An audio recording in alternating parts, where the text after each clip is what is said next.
Welcome, everyone, to Rebirth, a D&D tale.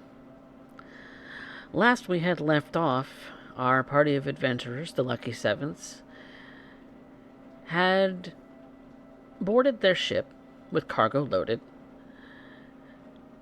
making sure that the people at Drakefast were aware that they were going to be late because they made a pit stop at the Serene Cove, a lake nearby to Colcaster, the capital city of the Grioran Empire. With that, they made the dive down as there was a rumor of treasure at the bottom of the lake. And what they found was treasure indeed. An artifact from an era called the Dawn War, where the gods themselves fought for the dominion of mankind.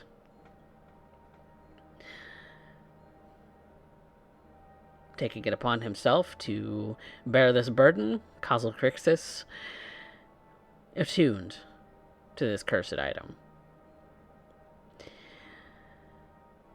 And so, with the rest of the party a little uncomfortable with Kaz's decision, but the need to get to Drakefast still pressing, they got underway once more. Arriving shortly after that, a couple of days, they arrive at the new port of Drakefast, the sort of newest portion of the city, the island fort of the city. And so, with their cargo being unloaded, supplies of all kinds being shipped to this military fort, the party has yet to really and truly disembark and start engaging with the city itself. They've found their accommodations, but haven't really decided what the plan is going forward. So, Lucky Sevens, what do you do?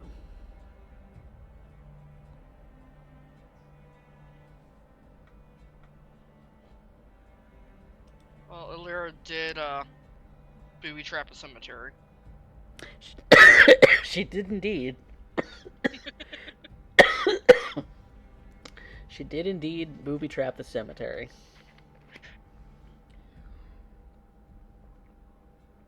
I'm still as unsure as to why they call it that.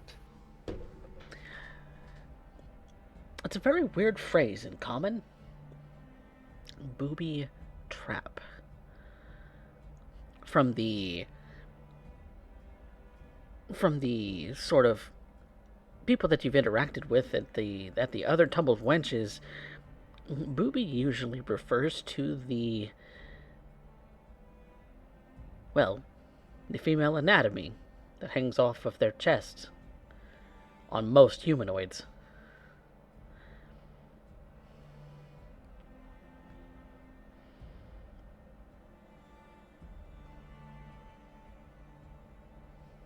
We'll have to end up having Kaz explain that one at a later point in time.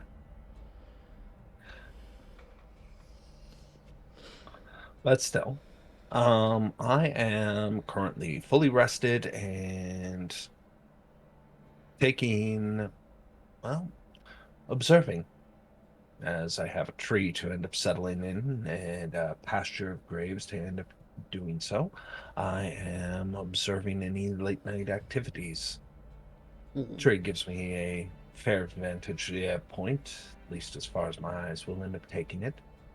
And, well, it seems that I would have to presume that all of this is done in the dark.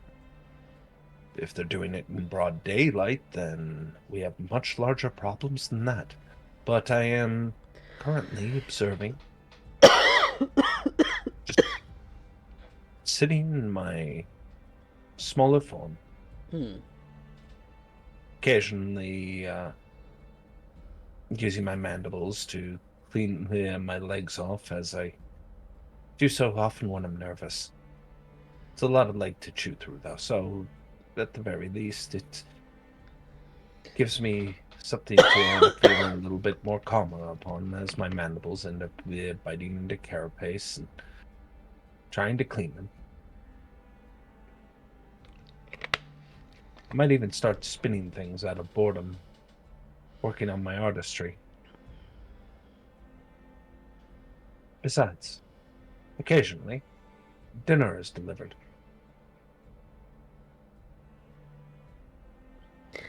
And what dinner would that be, good Alira? Well, at this given point, it would appear to be what they end up colloquially calling a grasshopper. Has managed to destroy my attempts at landscape paint or landscape silking, but after it's done thrashing about and tires itself out, bite down upon its neck, starts savoring the gooey insides. Honestly, I imagine this is how you end up getting the same experience slipping it down as you would as though you were a babe. Just sitting there, suckling, drinking its insides. Calmly, occasionally, as the wind picks up, allowing you to sway a bit. I pluck the rest of it out of the head, the webbing, and bring it off to a corner of it as I start to rework and rebuild my attempt at landscape silking. Trying to recreate what I see. It keeps me observant while also allowing me to pass the time. Though I imagine there's going to be many who are very confused should they end up seeing a web that says, oddly enough, started sharing the form of the landscape itself, even trying to get the shape of buildings. If I do it right, one should be able to stand at the foot of the tree, look at the web, and see a perfect outline of the horizon. As if you had traced it. So what are the Believe rest I'm of the on Lucky Sevens doing? As Alira has set herself to to watch her booby trap, as it were. Ugh, a spider. Sorry. No. No SWAT spooter. No. I imagine after last night talking to Vanya and Arya, Kurobe's probably just waiting for instructional time, either playing with Zephyr or the newly acquired Displacer kitten that is probably blinking around everywhere. Well, it's more along the lines of it is very, very not used to this environment, and so it's hissing at everything and everyone. It is the most uncomfortable kitten that you have ever seen. I will try to comfort it as much as I can. Okay, if you would like to make an animal handling roll. Yes. Okay, let's go. Alright, D20. Does he get help since Zephyr's there? Zephyr's not helping. Oh. Zephyr's antagonizing this poor thing. Of course. Ooh. That's a good roll. Where are you at? 25. 25. After some time, once the unloading for that is finished up for the day has kind of calmed itself and it's kind of getting later into the evening, the kitten recognizes that you are one of its companions. It's swatted at you a couple of times previous to this during the day. You might have Imagine I got puncture wounds and a bite marks and couple of big scratches and bite marks, but nothing too nothing too heavily damaging for you. Just a couple of nicks here and there. You're primarily armored most of the time, so it's not like it can bite through the armor that you wear. But the fact that it has been uncomfortable thus far has definitely made things a little tough. And so, while reluctant, the kitten does eventually come out of its hiding place and warm up to the idea of cautiously eating a morsel of food before zipping back into its hiding space. It's okay. We have a long voyage, or a long amount of voyages ahead of us. And just like Zephyr, he kind of strangely feels a little more at ease around the animals than he does the people. At least with the animals, he understands them.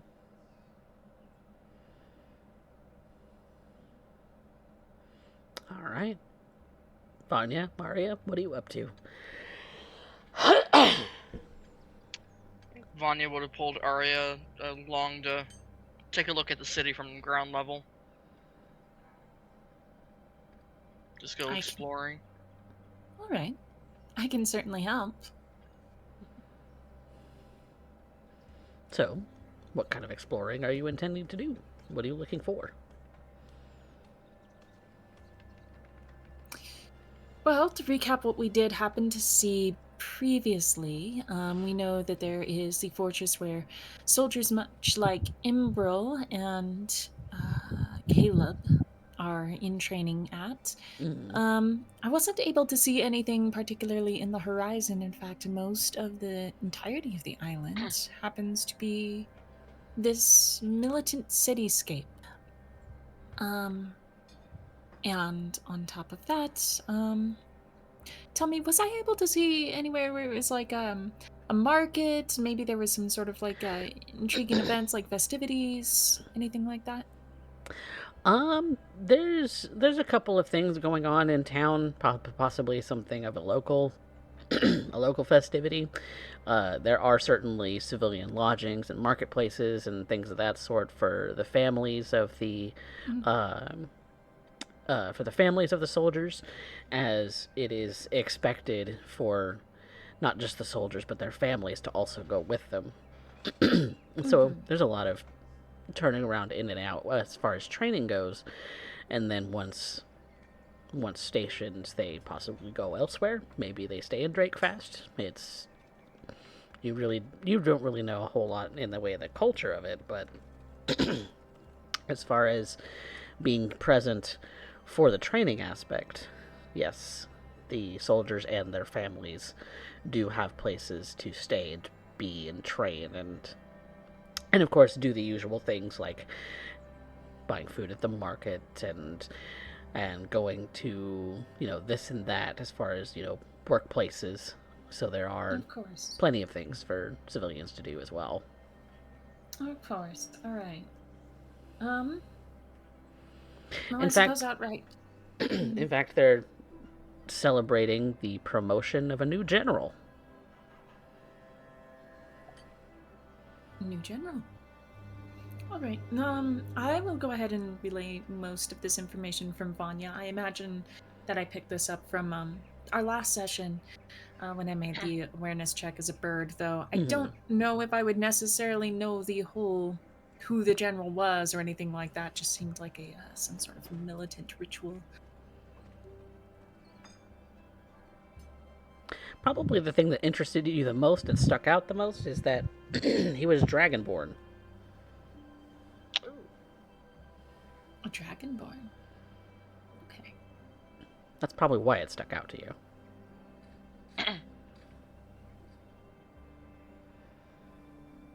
Okay. It appears that their general is some kind of dragonborn. It's interesting. Wasn't aware we really had any Dragonborn in our mill.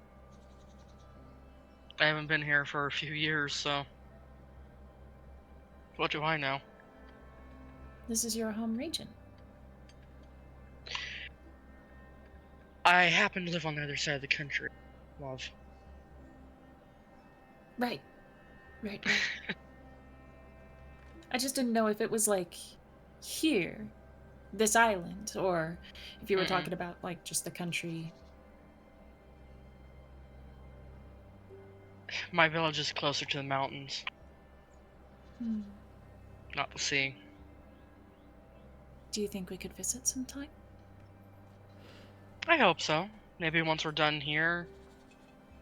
Shouldn't take that long to get across country. Probably have to avoid a good portion of the wasteland, though.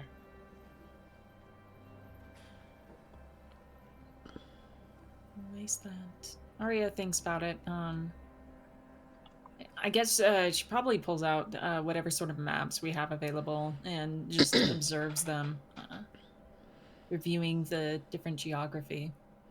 Yeah, you It's can got a, easily pick one up for silver. It's got Okay. a few dead magic zones in it, last I heard. And she stops. Dead magic zones. Yeah, magic just refuses to work at all in them. That prison we went to had one around it, but that one was more man-made, That's. I believe. I mean, I also presumed it was man-made, and that would make sense, but I never had heard that they'd occurred naturally. Arya, make an Arcana check. Ugh. Okay. Let me pull out my dice. Arya's dice. I have dice for her. Given you're the mage out of our group here. Regrettably. So I rolled a 5, which gives me a total of 9. Ouch. Yeah, and given your history and how isolated you tended to be in your experience, yeah, dead magic zones were never something that you personally witnessed, but it was something that was sometimes brought up from time to time, given the conversations that you've had with your quote-unquote captors in the past. That almost seems surreal. I remember it was mentioned, but it was never a conversation for my ears. Once before, and I spoke about it. I almost feel silly. It was always a strategic conversation. How to maneuver around it, how to manipulate it in favor of warfare. Dead magic zones. I wonder what that's like. Truly. Feels very odd, judging by that one around the prison. Very, very odd indeed. But she's gonna show her on the map exactly where her own village is. And on the map, there is a very large space, just called the Whispering Dunes, that, Vanu, you would know is primarily wasteland and dead magic zones. And on the other side of that is a quaint little village on the north side of the country called, I believe it was, what was it called again? Leafside. Leafside. Hers is actually like halfway between there and the range. Okay. So it's smaller and it's not on the map you made. It is not, but it is near Leafside, kind of at that that small village intersection, just Yeah. just I figure beyond it's the somewhere wasteland. between there and the mountain range. Yep. More of a wooded area. Arya, kind of furrows her brows. I see. And if I recall right, we had a conversation once. Mm-hmm. Mountain village, and when you were young, you had seen a dragon fly over the peaks. Yeah. And it turns out that dragon was Selter. Strange connections. Imagine my surprise when I found out. Got to meet the dragon I saw over 100 years ago.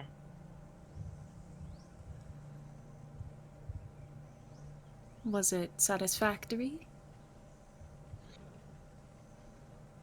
At first, no. Considering what was going on the first time she found out, yeah.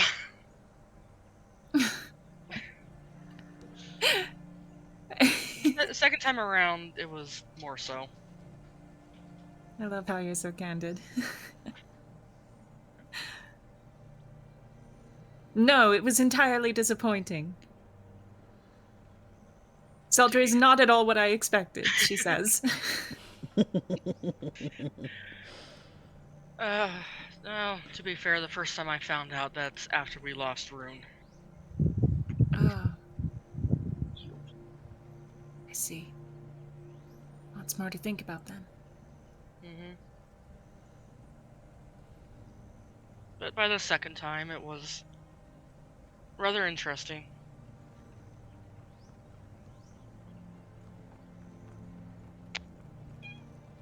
Okay, fine. Go. Shoot. Do you Cat. still wish to see a dragon, Vanya? Yeah. There's part of me that still does. Even knowing what they're like from you. What Cypher's told me. Many of them are like that. But not all of them.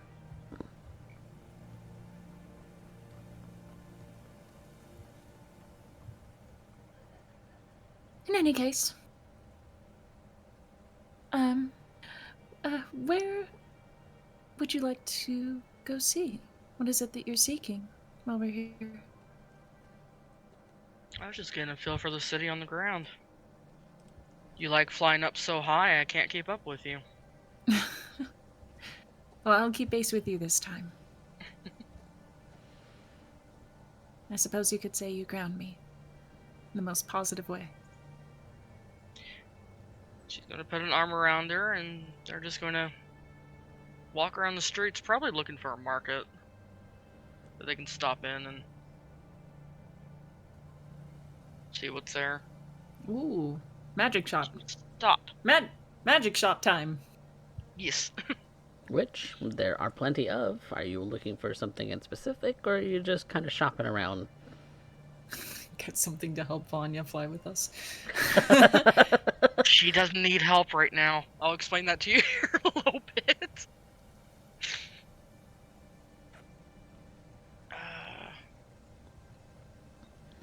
Flying they're plus shopping archery? Superb. Well, if you're not really looking for anything in specific, there is a shop actually that does stick out to you a little bit, Vanya. It's a blacksmith Well? shop, Oh. and it looks like it has your father's branding on the signage. That's weird because he's an instrument maker. Or somebody is a blacksmith. One of her friends was. Oh, Is. well,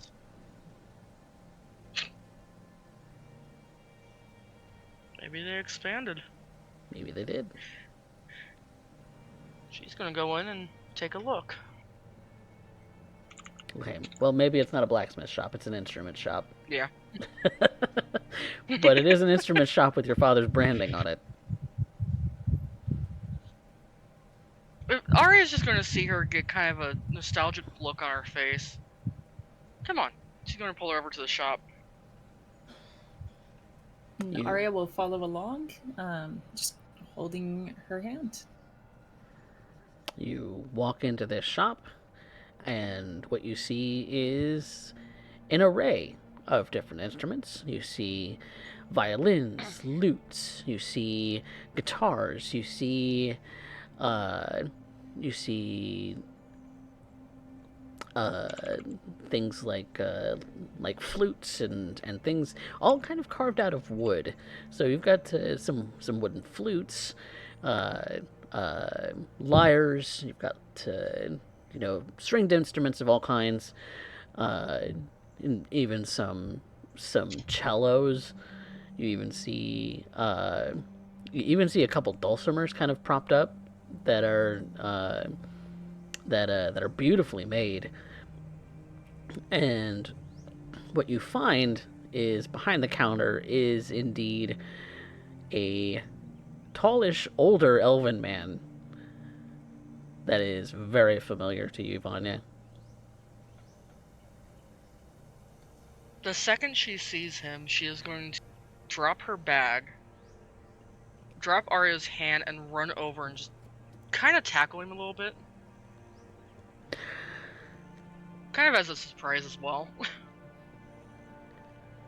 Oh my goodness. Vanya, where have you been? Where haven't I been at this rate? What are you doing here? Oh, we've recently moved. I thought I sent that in a letter. We've been hopping around so much, I likely haven't gotten it just yet. Well, as much country hopping as you do, I don't doubt that in the slightest. You're always so hard to reach. It was hard enough when you were doing monster hunting near the capital, and now... Hopefully I won't be as hard to reach now. Picked up a few new tricks. Oh? Well, your mother is going to be floored. Where is she, by the way? I think she was at the market picking up some dinner for tonight.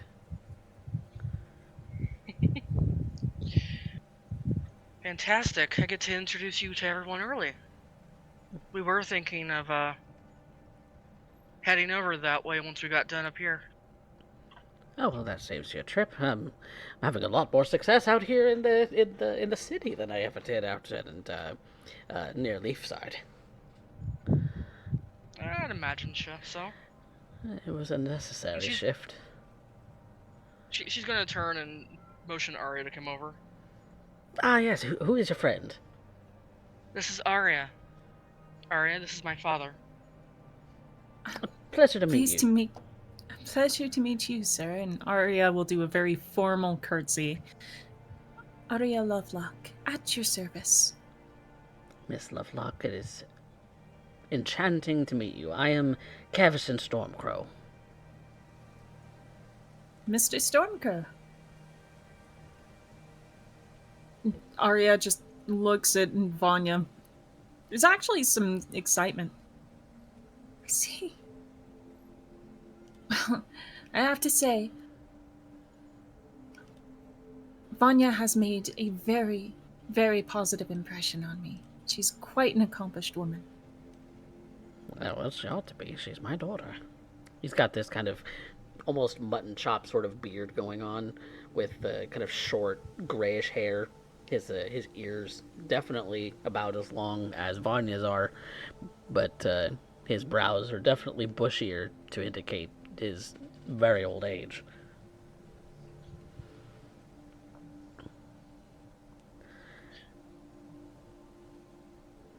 Well, This is a very pleasure meant to make your acquaintance. Pleasure's mine, sir. You'll have to excuse my awkwardness a little bit here. I'm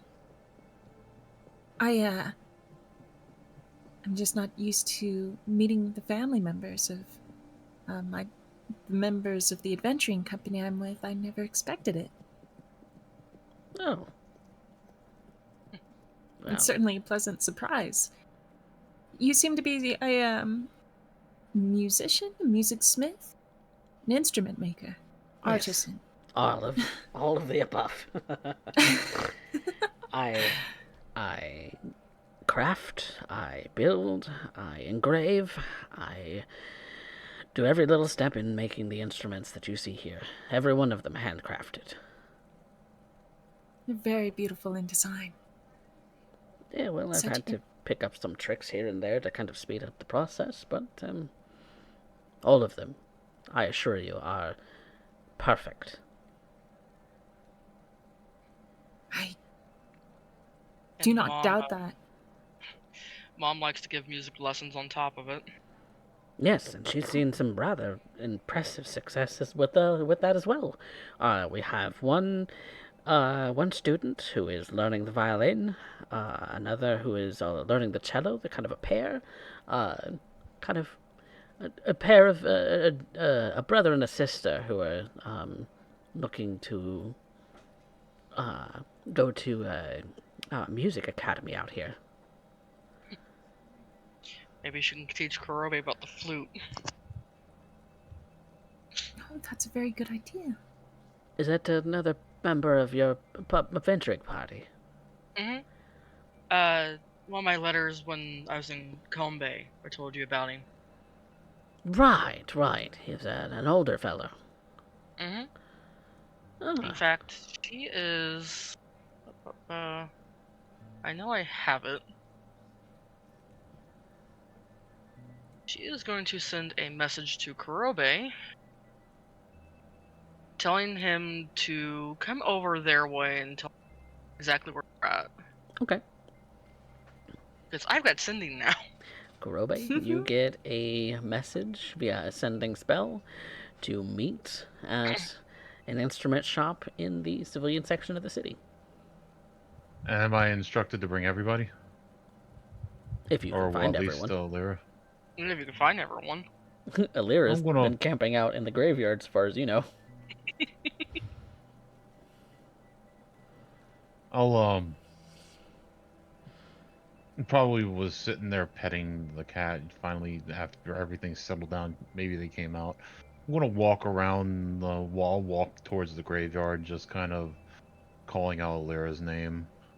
Oh, and she would have had you bring Zephyr too. Yeah. Because Zephyr.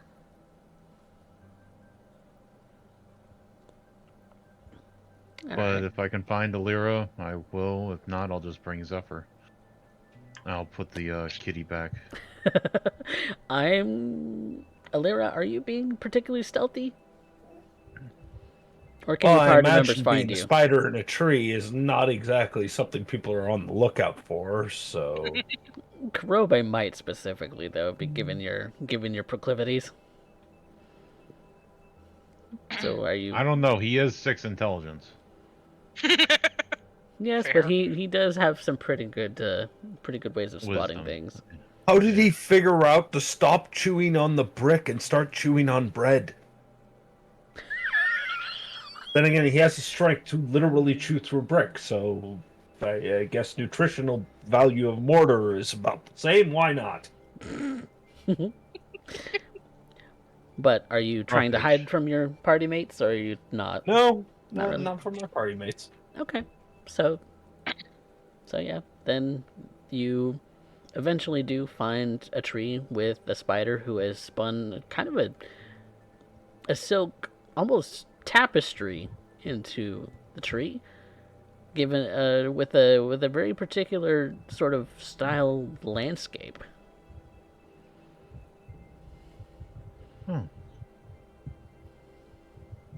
You have never seen a spider spin a tapestry like this. Kurobe's just going to get a smile on his face. And, just because, like, you know, at his age, he values craftsmanship and beautiful things. He's been calling your name out, Alira. And I imagine as Kurobe is gazing upon this odd tapestry, this odd bit of silk with this tiny little spider in it, he fears a tap on his shoulder. As Alira is currently in her drop form, chewing on a spider. He's been at it for 2 hours. Saw me doing it, and I guess it's a case of spider see, spider do. I understood none of that. Well, she speaks in broken common. She can Okay. communicate with you. I get broken common now. Yay! I'll just say, Or heavily accented when it comes to her words. I'll just say that, Arya and Vanya want us to come meet someone.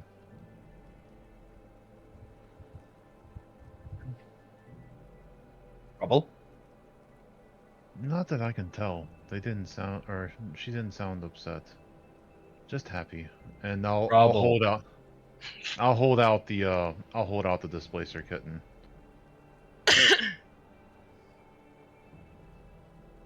He looks unhappy, Alira. She starts speaking in deep speech. What are you doing out? Why are you here? Grabs hold of it and just proceeds to shove it in her mouth, and it just starts walking down the road with it hanging out of her mouth as she would have mama cat. And instantly, Does speak its language. it's very hard to carry such a heavy beast in your mouth when you're not the beast yourself, but you try. This thing weighs imagine, probably 15 pounds at this point. He's growing Yeah. big. Yeah. I imagine Kurobe just kind of picks up Zephyr in like half two paws over the shoulder and climbs down the rope ladder to get off the ship, and people are just looking at me holding a dog and Alira mouthing a cat of some kind. And They understand it's a displacer beast. They've seen displacer cloaks before.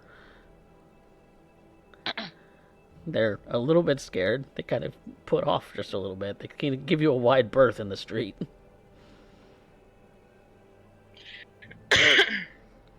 But while Kurobe and Alira are on their way, Vanya, is Arya, anything else you're doing? I imagine by now they've sat down and going over stories with her father about Yeah, their and adventures. He's still manning the counter. He's kind of invited you behind it, but he's still manning the counter just in case somebody does come in, because he's the only person here, and so he's just kind of relaxed in the chair that he has behind the counter.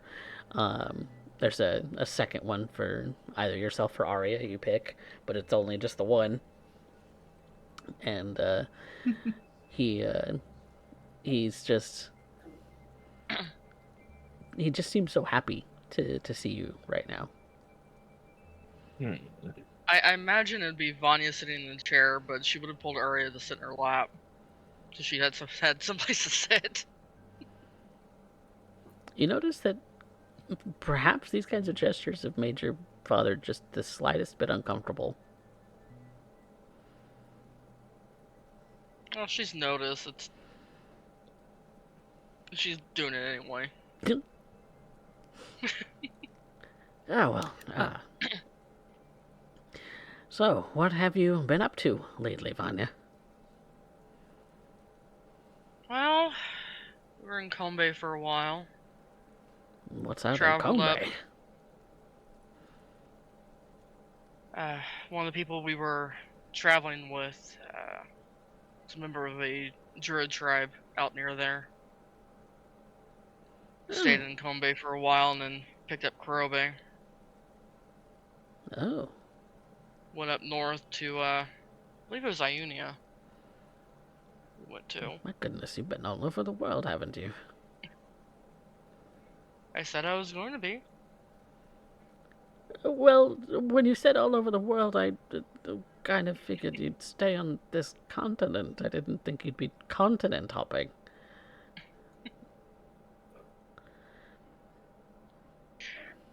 I got the desire to go further than that. The only place I haven't really been is over to Fall Fire or out in that area.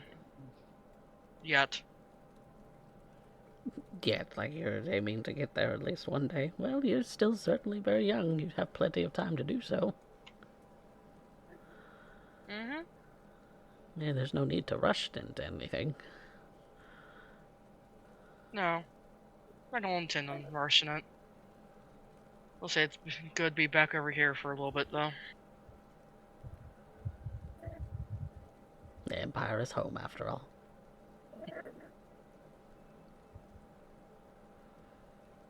I have news for you and Mom when she gets here. All right. Good news, I hope. Good-ish? That's not comforting at all. I mean, it involves M, but... Wait, M? Where is he? He won't tell me. Bonnie, Because you of have the capability to send him messages, and Yes. like you did your Karobe friend just now. And he is refusing to tell me where he's at. Which, this is a straight-up lie. She knows where he's at. Okay, I'd like you to make a deception check. And this is your father you're talking to. Mm-hmm. So he knows when you're lying.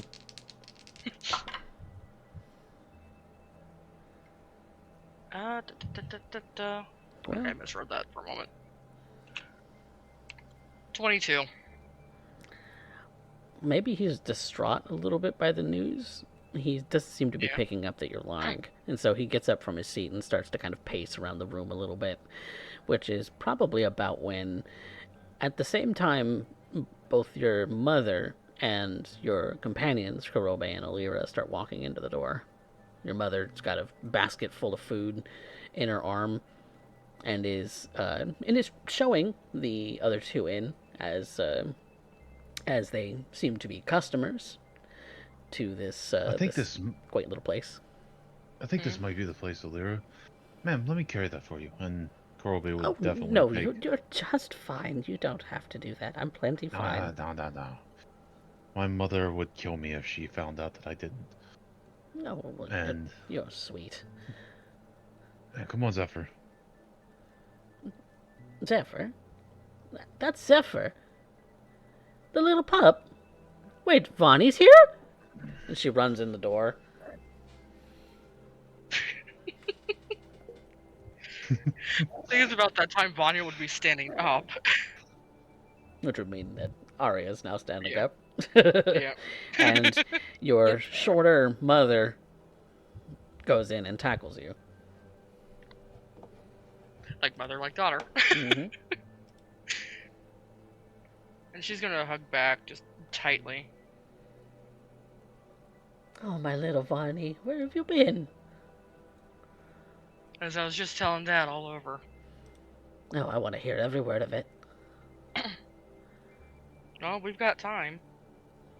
But, I think I may have worried him a little bit. She knows something. She's seen him. You've seen him, bro. Not here. Saw him, over in Ionia. He's fine, Mom. What He's in the fine. world has got him going all the way across the world? I don't know how much he'd want me to tell you. I know he's on some kind of mission or something or other with when it comes to the Empire's business, but I need to know where my baby boy is. Well, we've been staying in constant contact with him, so... And It's... he won't say. He won't say where he's at. He's got his reasons. That boy. That boy's going to hear an earful from me when he gets back home. Oh, he's quite aware of that. The whole of the Empire's looking for him. Yeah, when he found out that we were heading back over this way, that's when he stopped telling me where he was at. Apparently he ditched his post. Were you aware of that? Yes, I am. I know why. I'm not sure how much he would want me to tell you right now. Funny. I trust his judgment, Mom. I think you need to too. What if he But needs he's help? fine. He's got us. We've got our ways across the ocean.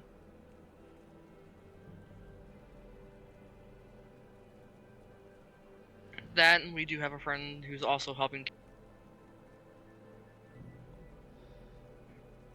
And who is this friend? A very, very odd man. Name of Cypher.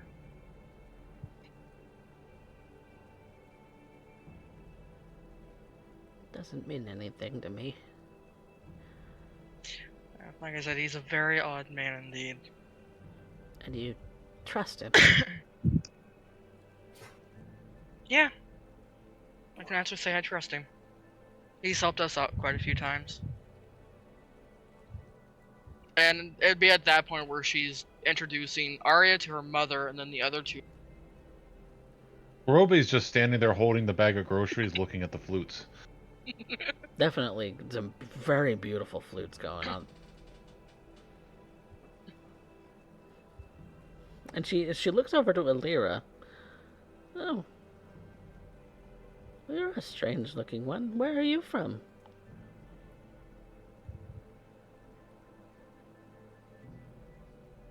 She says that in Elfish because she could tell you have very elven ears. Oh, okay.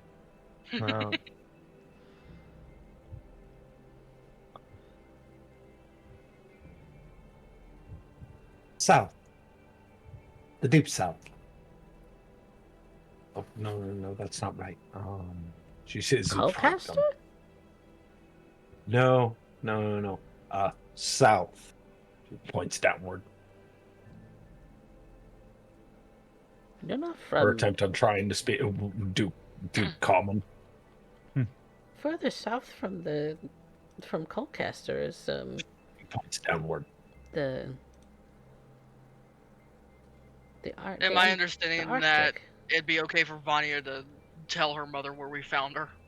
She's trying to do common. She's not good at common. It's long and complicated and hard to explain, The but we found archipelago? her under a mountain in Ionia. Under a mountain? Mm-hmm. I don't understand. Like I said, it's gonna be hard to explain that one. There are cities under the mountains? Only the one as far as I'm aware. But, Immediately, you end up seeing Alira go on a freaking tirade and deep speech. Constantly end up just how can you not know of the great city of just going off like as if she's described like you just told her that an entire world doesn't exist. There's only one. Are you kidding me? We're talking about an anthill that spans the entire world. There's only one. don't mind her. She's very proud of where she comes from, and it's a very beautiful place. It is. Well, that's nice.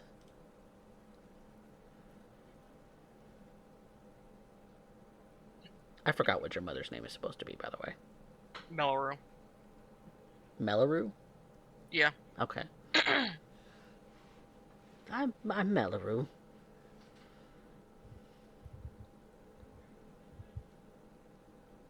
Alira? Man. That is a displacer beast, child. Yes. She adopted it when we were clearing out a den. Hold on. You can't tame a displacer beast. They're wild animals. You can? You can if you get them young enough. Oh, is it gonna bite me? She looks No, very you're scared fine. of the kitten. Kind of almost clutching at the brooch that she has on her dress. You'll be fine. No. I've roughed house with him a couple times. And Kurobi says, "You'll be fine." And as he waves, you see the bite and scratch marks on his arms. Oh, oh dearie. It's about like playing with Zephyr when he was a few months old. No. You're gonna walk away with a few scratches and whatnot. Oh, well, he's even gotten very big too. Look at him. He looks like those wolves you see out in the woods. He Ones that would does.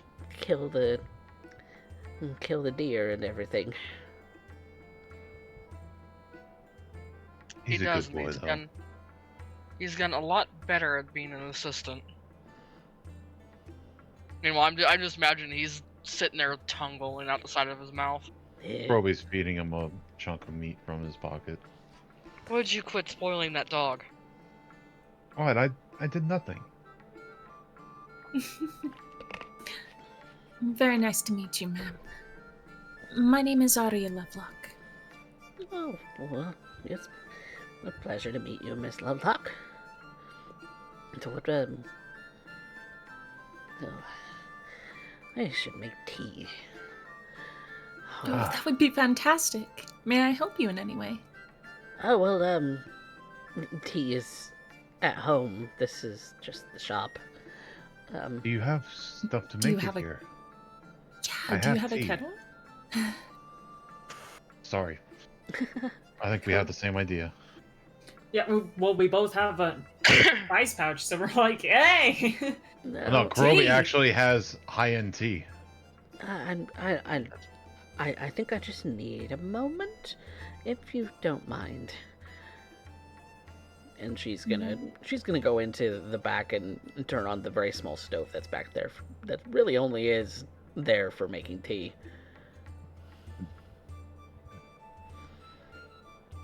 Vanya's gonna follow her back. Also have a prospective student for you. Prospective student. Kurobe's been trying to play the flute. You've always been a better teacher than I was. Oh, well, I appreciate you thinking so, dear, but I'm just a little overwhelmed. I'm worried sick about Emerald. I know. So am I. And now you won't tell me anything, and so... Honestly, it takes me back to when we used to fight in the woods. Come home covered in scratches and you'd be demanding for us to tell you the truth, and we never would. Don't make me have to chastise you, dear. She's just got this shit-eating grin on her face. You may be 100 and some years old now, but you are still my daughter. I know. He is fine. You're sure? Yes, I am very sure. You could say that despite the desertion, what he's doing is for the good of the Empire.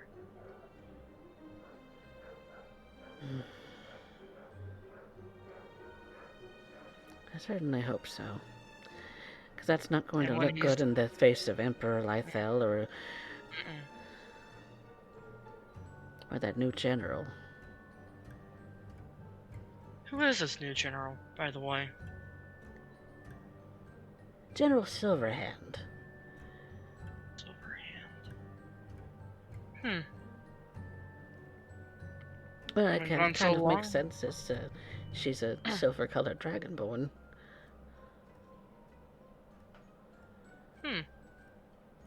Been gone so long I didn't realize we had any.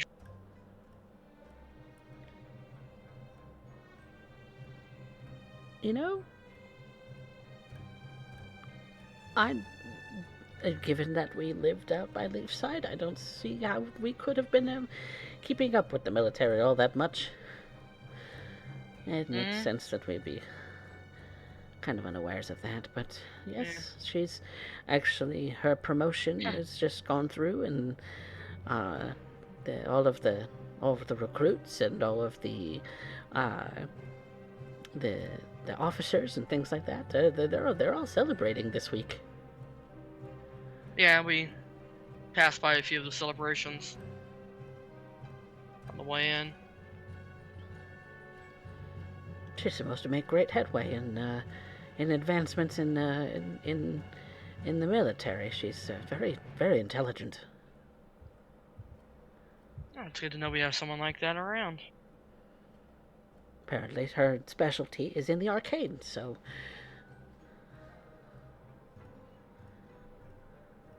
It's even more interesting. We might like to get in contact with her. Oh, well...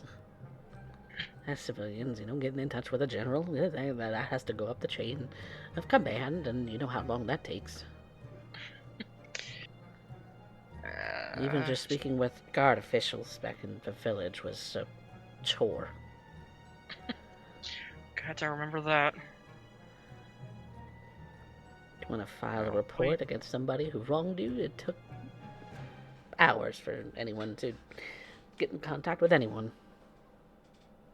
And it took weeks after that for them to even start anything. If they started it. Red tape and all of that. Oh, we have our way around red tape. That's part of the reason why we're in Drake Fast. Don't go doing something stupid. We're not doing anything stupid. Getting around. We're actually here. We are actually here on official business. Oh. It's all legit. It's fine. Oh, okay. I believe you. I wouldn't do anything illegal on you. And your brother would, apparently. Well, like I said, I guess we can consider it good for the Empire, what he's doing. I hope you're right. Otherwise, it's a court-martial and he'd be dismissed. Possibly even executed. He knows. He's prepared to face whatever consequences await him. Done. Anya, talk some sense into your brother. I've been trying. You're the only one who can reach him now. And he tends to listen to you. That's debatable in most cases, but... Well, he's not going to certainly listen to the nagging of his mother as an old man himself. 150-year-old child he is.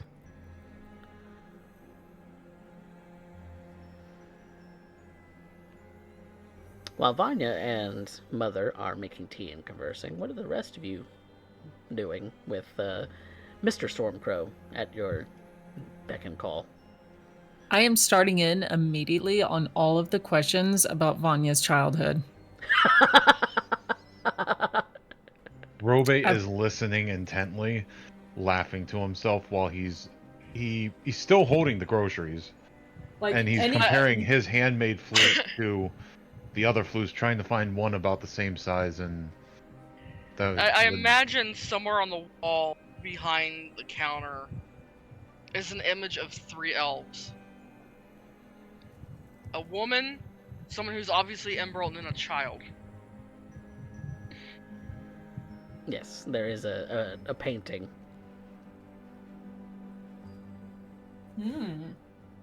Lyra at this point is also listening in.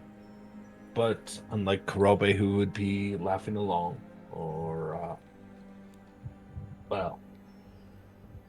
Arya listening in, or asking all the questions due to a more personal nature. For me, I take it in as understanding on how these surface dwellers end up getting along, how it is that they mingle with family, observing their customs, and trying to figure out what that goddamn smell is coming from the kitchen. Smell of a delightful Earl Grey. Is that what you call it? Delightful. It smells. It smells like. It smells like piss water to you, probably.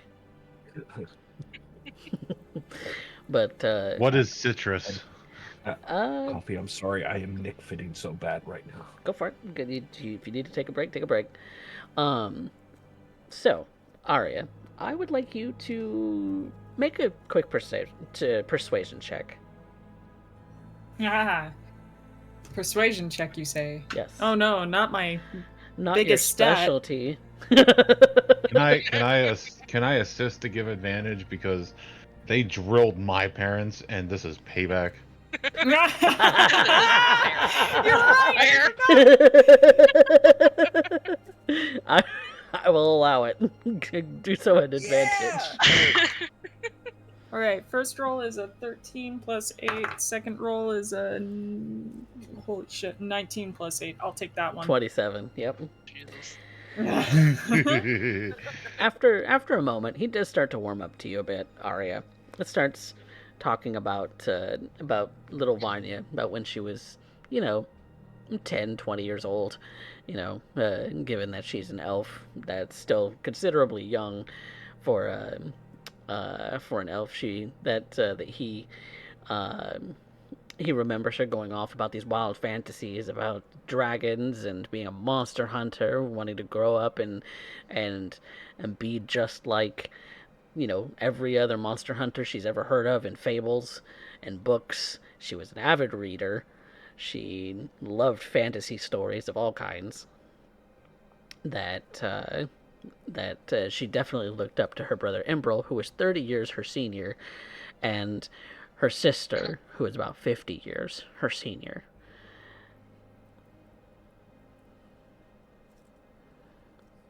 And at the mention of the sister, though, he does start to have a little bit of a somber expression on his face, but doesn't really explain further. Carl will look over. So this is what they felt like when they grilled my parents. Tell me every embarrassing thing you can. I want ammunition. And in talking about Vanya some more, then, starts going into some of the embarrassing details. Vanya, what are some embarrassing details that they would discover about your history? I don't think I have an answer ready for that one. I should have prepared that.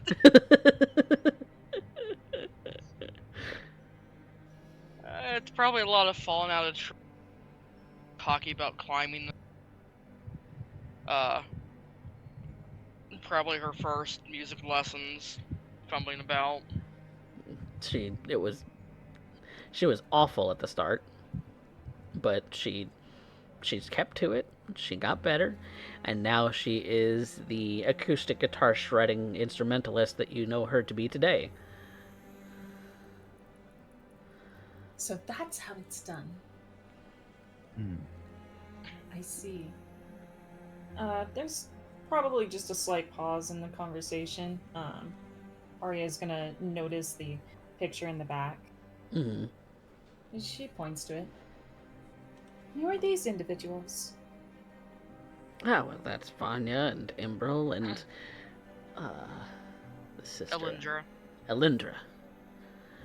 Elindra, Allie. the older sister, Allie. My eldest. You have a beautiful family. Yeah, well, I'd like to think so. They all are a spitting image of their mother.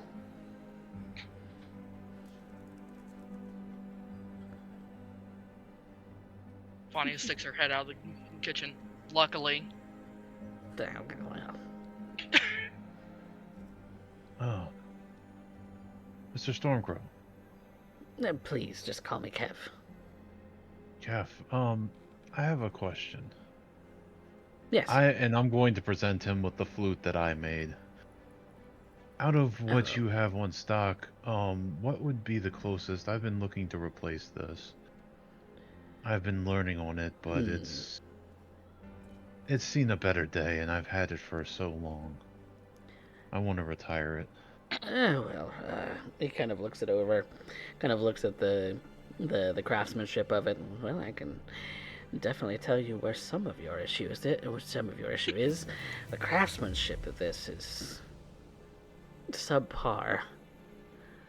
Oh yes, I mean, seriously, he kind of looks it over and kind of looks at some of the holes that are just kind of seem to be like hand whittled and things like that, and it just the angle on this is just completely wrong. Here, I've got something that will improve the sound immensely. And he goes over to the wall and pulls out something that's a bit of a similar length, and so is this kind of like a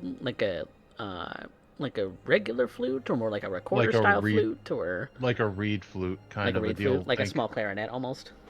yeah, like think like you see in an old like Japanese style, like it probably functions like a regular flute. It's just made out of wood instead of like metal with a bunch of buttons. Mm-hmm. Okay. So more like a recorder. Yeah, Yeah. probably. Probably very similar to a recorder. It, and when he goes over to play it, you notice that it has just a very sweet sort of almost songbird sort of sound to it. That is just the sound on itself is an improvement on the one that you have in your hand. And he hands it to you and says, "This one I made probably a good 5 years ago. Still hasn't moved off my shelf, but I want you to have it." Are you sure, sir? Well, you can give me a couple of gold for it. I'm not going to Yes. tell you how much exactly, because this is going to be a gift. Your just an improvement on your sound will make Vanya's performances just that much sweeter, and I want her to be a good performer. And she deserves to be. She deserves it. And Kurobe is like, I have no idea. And he just gets out and hands him 10 gold. He has no idea what it's worth. And He's like, I hope that is enough, sir. I, plenty. as I said, I've made all of mine all my life. I've never been much of a craftsman. Oh dear. You're not much of a craftsman at all? Well,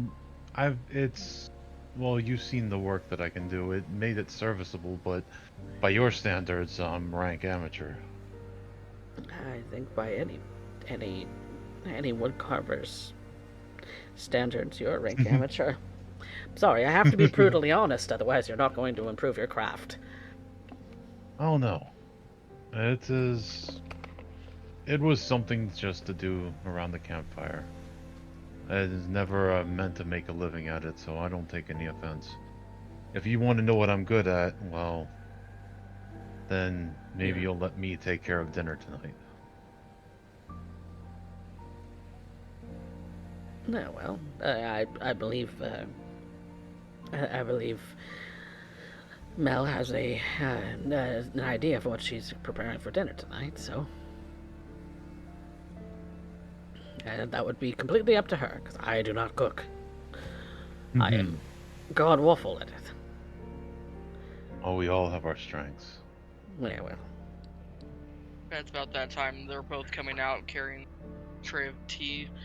In simple cups. Yeah, last time he cooked, he nearly burnt down the house. I was not about to have the house burned down again.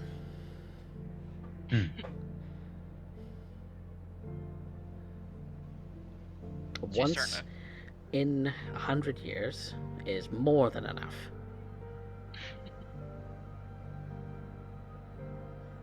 She's gonna start handing out the cups.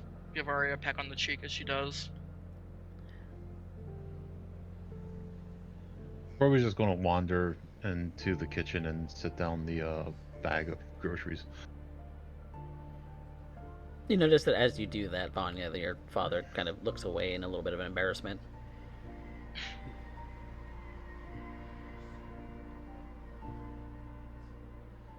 He's gonna have to get used to that. That's fine, though. Well, dinner's not for an hour or so. I believe that Mel's going to be heading home in order to get Mel prepared. She spends quite a bit of time on her prep work because that's what makes the meal the best. All the love that she infuses the meal with. Yes. I think we might tag along, clear out the shop for you.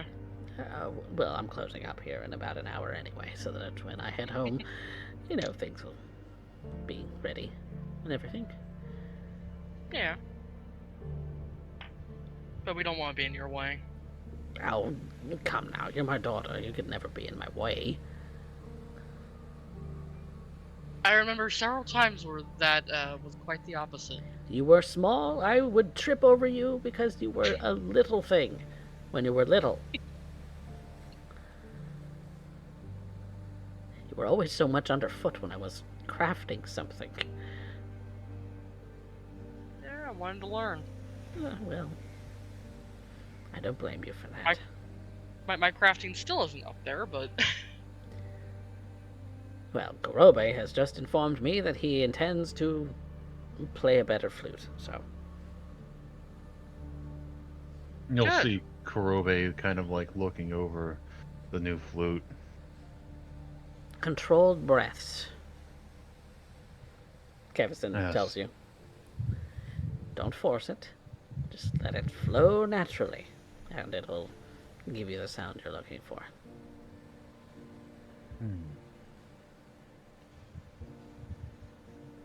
Well, I should see you all at home then. Kurobe will get up and shake his hand. It's a pleasure doing Thank you business again, with sir. you, Mr. Kurobe. It is always a pleasure to meet someone that is close to a friend of mine. She's gonna give her father a hug, picking up her bag again. The guitar he gave her, still strapped to it. It's probably seen some better days, but it's been Probably banged it on and looks strummed great. with love. Mm-hmm. Arya will give another polite curtsy. I'm wishing you both a good good rest of your hour, Mr. and Mrs. Stormcrow. Oh, well, I'm going with. I'm taking you all home. Well, I misinterpreted that. Noria will just go ahead and lock arms with Vanya. And she'll rest her head on Vanya's shoulder for half a second before just kind of waiting around for everyone else to be prepared to head out. Mrs. Stormcrow starts going for the door. And Kurobe would grab the groceries and follow. Vanya and Arya right behind with Lyra. Zephyr and Kurobe on following up the rear. Mm-hmm. All right. Well, leaving Mr. Stormcrow behind for probably about an hour, you all are guided to the Stormcrow abode, which is a small sort of one-bedroom home with a fairly big kitchen and that sort of thing. You get the idea that that perhaps part of the reason that they wanted to move out here was for the business itself, but also maybe to even downsize homes, as the home that they were originally in was enough for 3 children while they were young too, hundreds of years old. Possibly, at the very least, the add-ons to the house were over 100 years old at the time that you left. Mm-hmm. I imagine whatever she and Emerald left, it's either been packed up and put in storage here or Hmm. put in storage back there.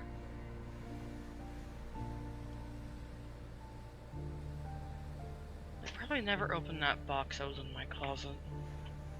Thank God. Can't have anyone finding that. Hmm.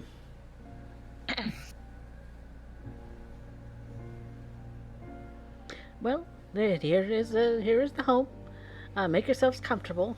There's the couch and the chairs and the table, so just feel free to sit anywhere, and I'll get dinner started. Oh, may I help? Sure, she says with taking the groceries from you so that she could start preparing the meal. Okay. Just let me know what we're making and what you want me to do, and Kroby will fall in and basically be sous chef, like doing all the prep work and like making sure that she has everything that she needs and Okay. making side dishes and stuff. Maybe making 1 or 2 dishes out of stuff that he brought from home. Like he probably has some of the sand dog jerky and stuff that he can make something. Mm-hmm. Okay. Make me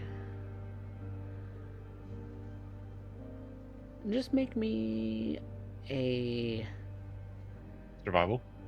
not survival because you're not really hunting for anything. Make me just a charisma check, like a persuasion, I think, because you're doing this more to impress her.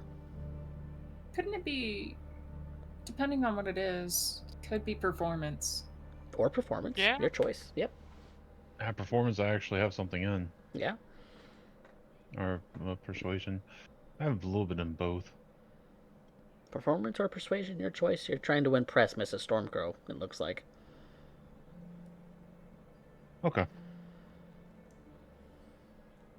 Alright, that is... I'll go persuasion. That's a 22. Okay. She is sufficiently she is sufficiently impressed with your cooking skills. She might even give you a winning smile as you're helping her out in the kitchen. She's she likes the cut of your jib when it comes to cooking. As we're talking, I'd probably be exchanging stories, like finding out, about them and like what, where they're from, and telling them about my parents and where we grew up. Mm-hmm. Just, making small talk. Mm-hmm. That does leave Vanya, Arya, and Alira in the front room for the moment with Zephyr.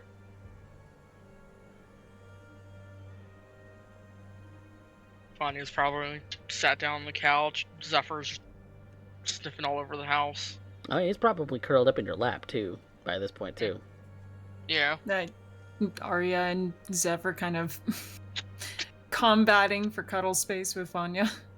Oh, Zephyr's right in the middle. He's not budging on that at all. Oh, okay. Well, he's probably got a bigger strength score than me, so that's fine. Probably. Let's see here. What is his strength? I'm curious now.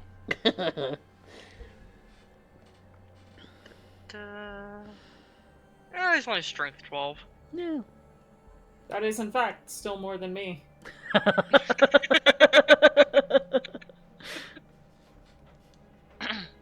And thus you've been shoved off by the doggo. Yeah. He's a good boy. But he occasionally does get up from time to time to go and see what's cooking in the kitchen because he does smell a very tasty meal being prepared. Hold on, I gotta go bag. Yeah, Krobe definitely wouldn't be slipping him scraps. I don't know what you're talking about. Shut up. What's sad is they probably both would. Yeah. This tongue's spoiled this entire time. Mm-mm. I imagine by the time everything's in the oven cooking, and they're Kurobi and Mom are standing there talking, Kroby's probably sitting on the floor cross-legged petting Zephyr, and they're just like Kurobe's telling some of the embarrassing stories that they got out of his mother, and they're laughing just because like Kurobe still sees most of the people in the party as kids. Even though they're his friends, it's just like it's adorable and it's nice to talk to someone older a little bit. Yeah, probably. You're making an impression, that's for sure. But eventually, the dinner is served, just as Mr. Stormcrow is walking into the home and announcing that he's home, and he and Melleru kind of exchange a little bit of a loving kiss and things like that as he walks in the door. Kind of looks like that's part of the tradition, like a little ritual that they do every day. And so he goes into the kitchen with her. She starts kind of dishing up everything, and explains that Kurobe was partly to blame for any good or bad that the food is going to taste. And so with that, the table's set for all of you to also partake in the meal. This table is fairly small. It's only got a couple seats. Kurobe probably made like a little small charcuterie board of like some of the dried cheeses and meats and stuff that he had from his rations from Kombe. Just to, give them a little taste of some stuff that they may have never tried before.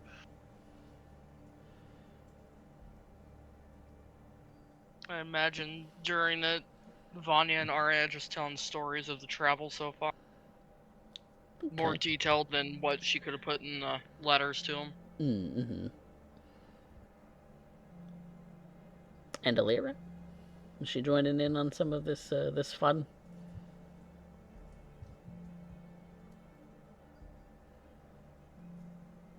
Derek?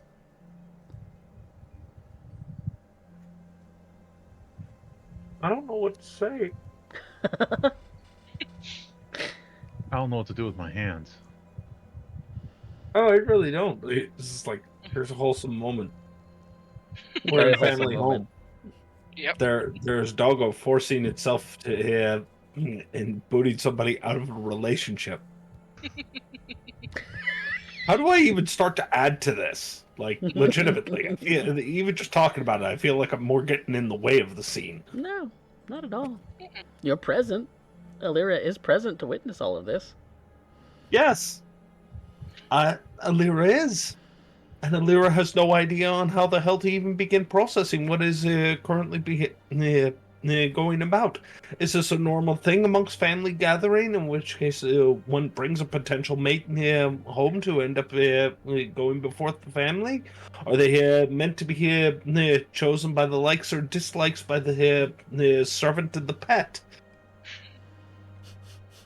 Is the wedding ceremony? Do they have wedding ceremonies? And if they are they to be first blessed by the pet, then the parents, or the parents subservient to the whims?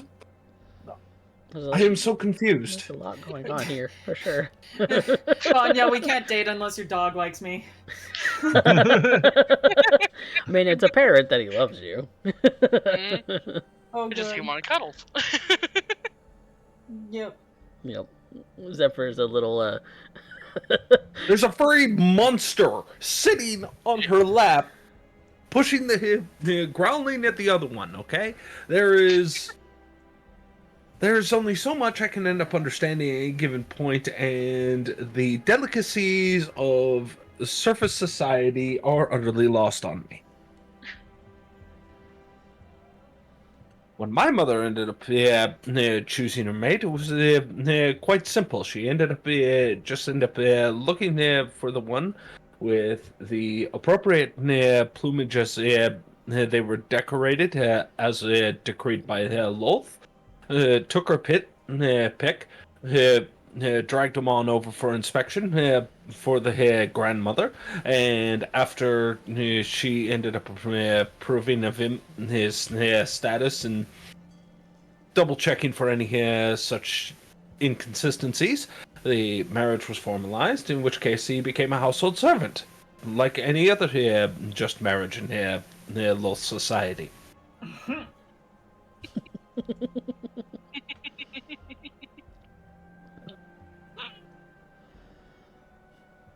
We get sneak peeks into the Drow Society every session.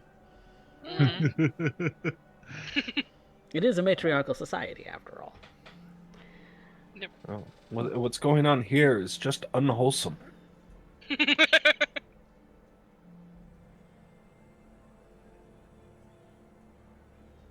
He kisses her like they're Maybe. equals.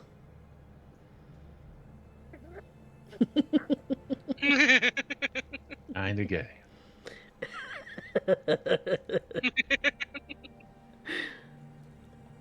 But yes, the meal is had. Alira's confusion is probably very evident, as Mr. Stormcrow definitely is intrigued by her odd appearance, and if she is willing, he is more than interested in her society because they come from under a mountain. I come from a hole in the ground. Oh, God damn it, guys. Give me a moment. The cat just knocked over their water bowl. Uh-oh. Well, this As is a opposed to mine, who keeps asking for attention every 2 seconds. well, this gives me a perfect time for Mr. Stormcrow to be enraptured by anything that Alira says.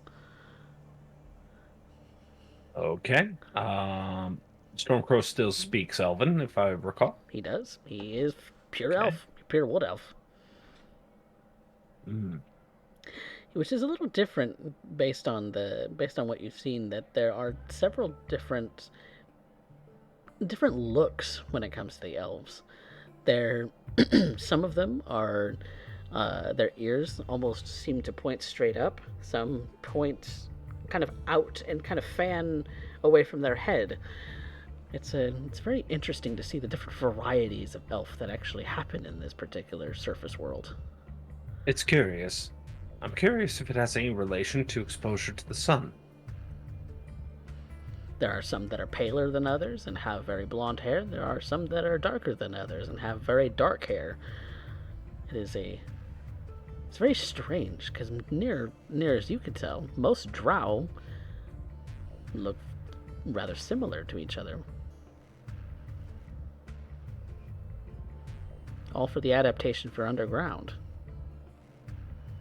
But it still ends up making it to a point of trying to, when I end up discussing with, I answer whatever questions I can with Mr. Stormcrow.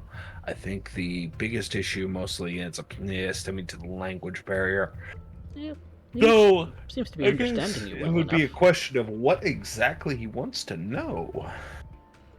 He just has a general curiosity. He's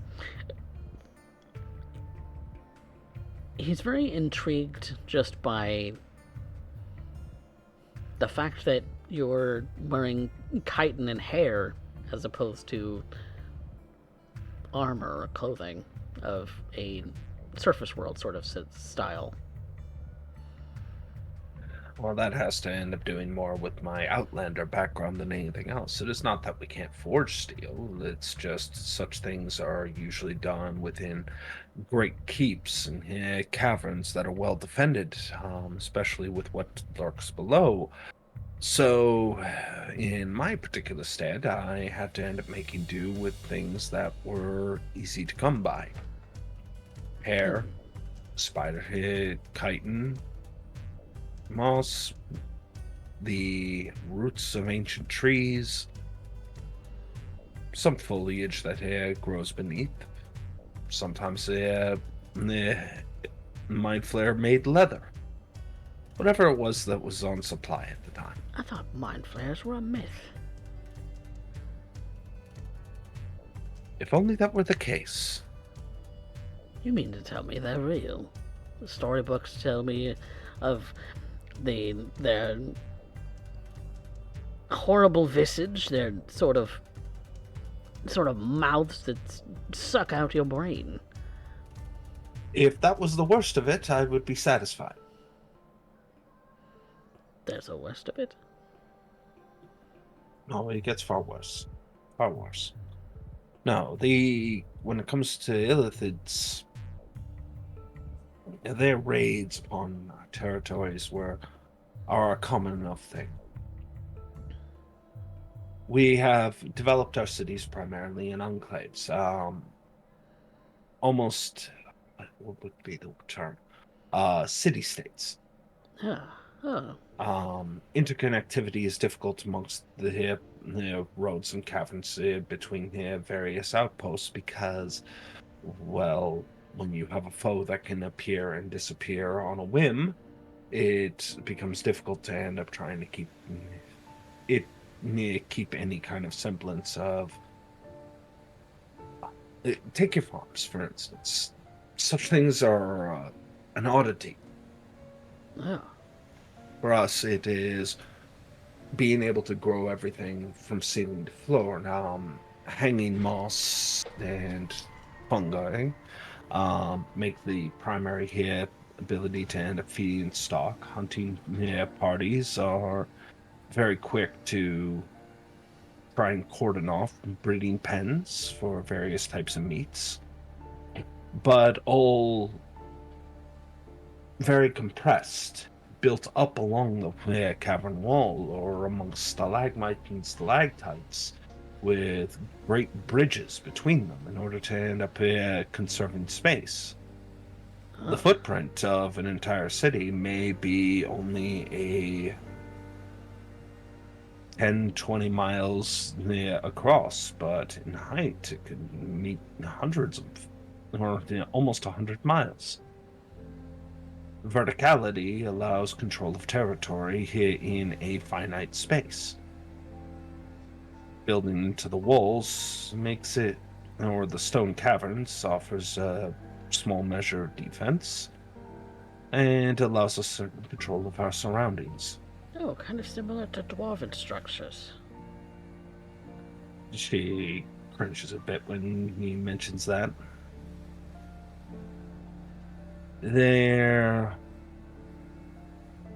have a tendency to try and digging into our ceilings.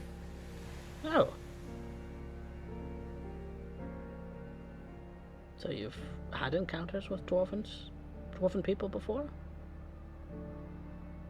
Before I was born. So not me personally. I've had encounters with things that are dwarven-like, but I would imagine any semblance they have to dwarves would be the same semblance between you and I. Oh.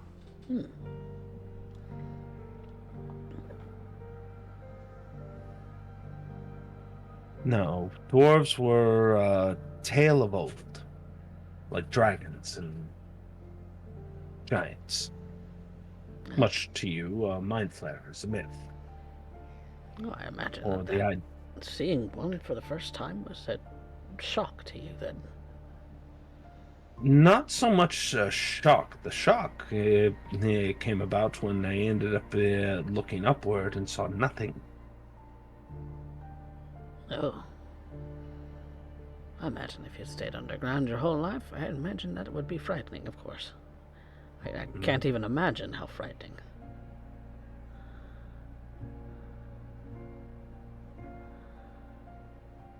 You're an interesting creature. I do enjoy learning more. My queen has sent me to end up coming to observe the surface world, to end up serving as a form of liaison, to trying to understand your own cultures, how it is that, should we choose to do so, reintegrate into the surface, or if the surface is capable of doing so, integrating with us. It's a question, and my people are not so free to give, with good reason.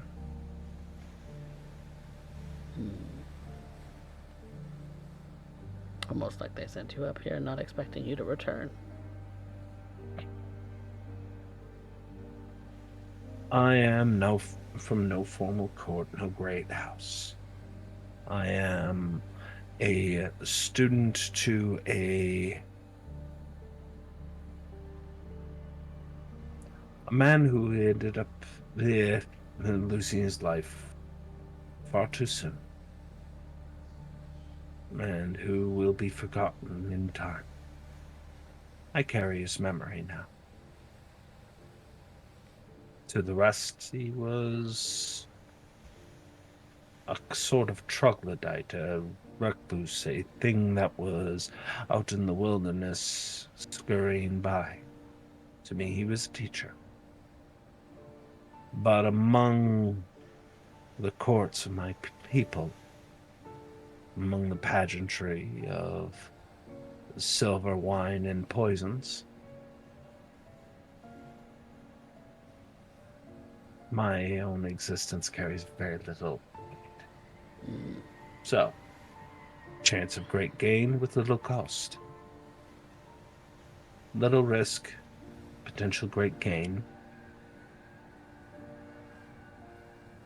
If the queen ended up wishing me gone, all she had to do was ask for my life, and it would have been given freely.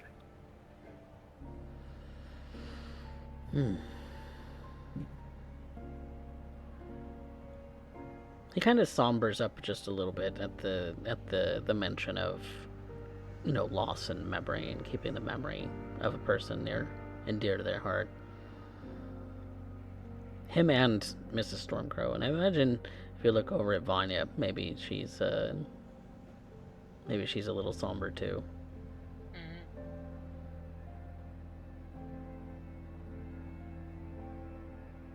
Have I done something to offend? No, not at all. It's just, well, there was an accident, and Allie, got caught in a house fire. Still wonder to this day if there was something that we could have done more. And that was 70 years ago. And what would that change? Could have saved her. She'd be alive now. They'd Could actually have grandkids. Would have. Of what consequence are these words?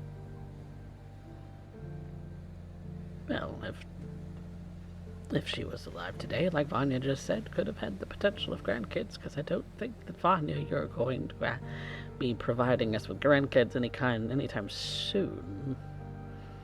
No. If at all. Maybe it did. And Imbril's missing. Possibly it could die out in the field and no one know it.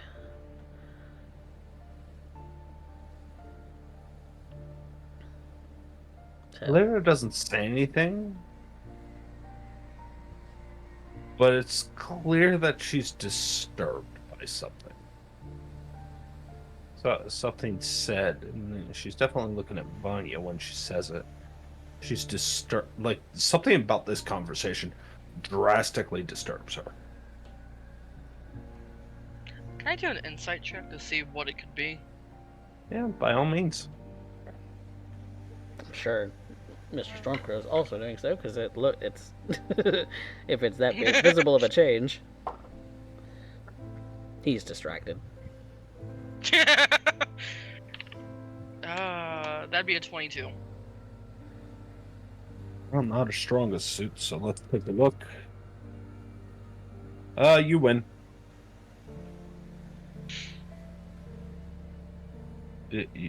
Yeah, you win. I rolled a 9. Yep, it's very obvious to you that Alira is disturbed by something. Exactly what, you're not sure, but what was it that put Alira over? Which words?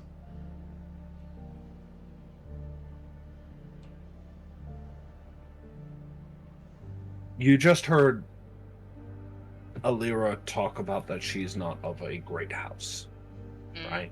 implying in Drow society that the idea of houses and family is an incredibly important one. Who are you born by, etc., etc., Mm-hmm. actually is a portion of status, where your upbringing is, etc., Nobility etc. and Right? lack of. Yeah. Yeah. But the idea, it seems like just because you ended up discussing this, like, this isn't an option, this isn't an option, and now it all falls to Alira, and Alira is writing this off as though she will never have grandkids. What you just had, what you basically just told Alira It's is it's the a family house. extermination of an Yeah. entire species. That's what you basically told her. That is how she's. That is what you have willingly consigned yourself to extinction. Fair. That is what she has just heard, and she's receiving it in that light. It is the panda that says our time's over. That's what she just heard.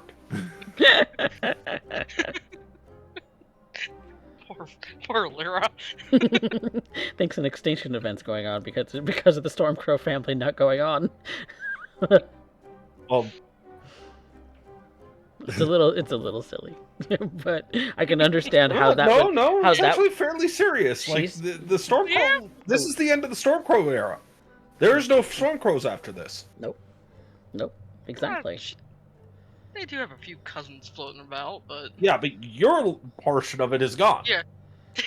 my portion of it's going to be gone probably. Yeah. You know, this is disturbing for somebody like Alira. This is Exactly. incredibly disturbing. Alira has high hopes that she'll return to society and maybe marry well, so that she can have her own children one day.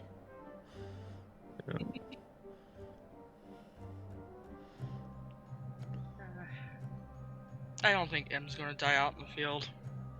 He's too tough and stubborn for that. Well, tough and stubborn, yes, but you never know what kind of beasties are out there. Her mind instantly goes to the mind flayers that came across, but So, what if he would have run into some kind of nightmarish mythological creature? technically he might have already. There was that, What? What do you mean?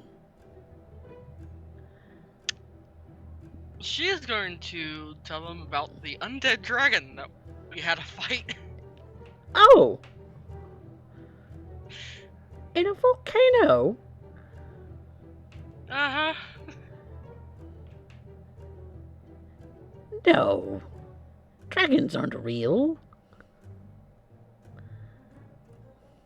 That's know Mrs. a few Stormcrow saying people that, who- by the way.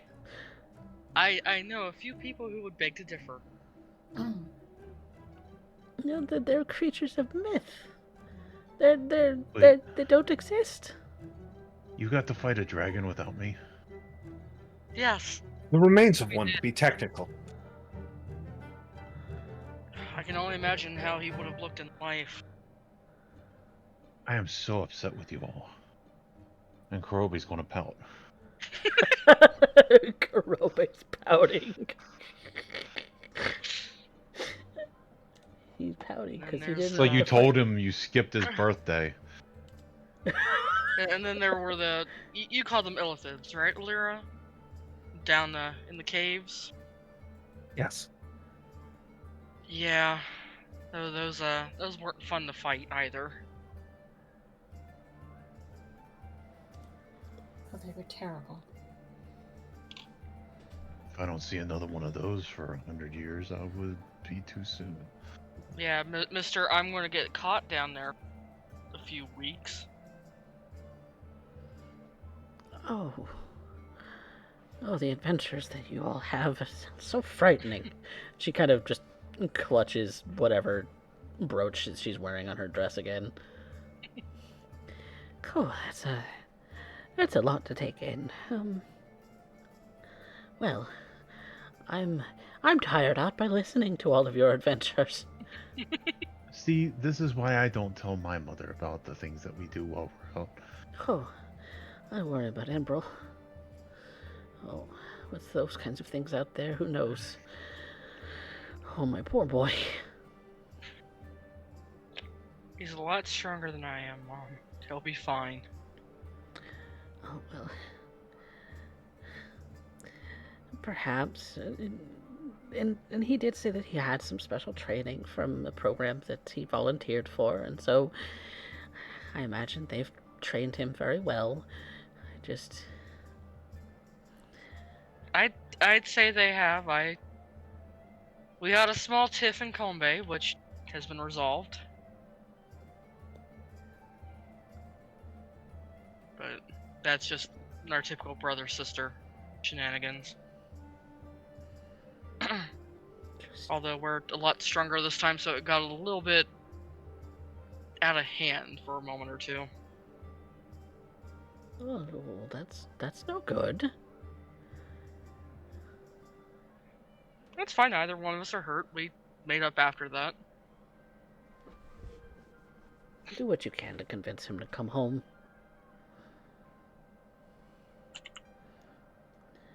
I don't like the idea that he's out there with no backup. And even if he were to contact you, that it would be days before you could get back across the rest of the world, wouldn't it? Weeks, even? The shipping routes are so slow. Well, it helps that we have an airship, so... An airship? Mm-hmm. Where in the world did you get an airship?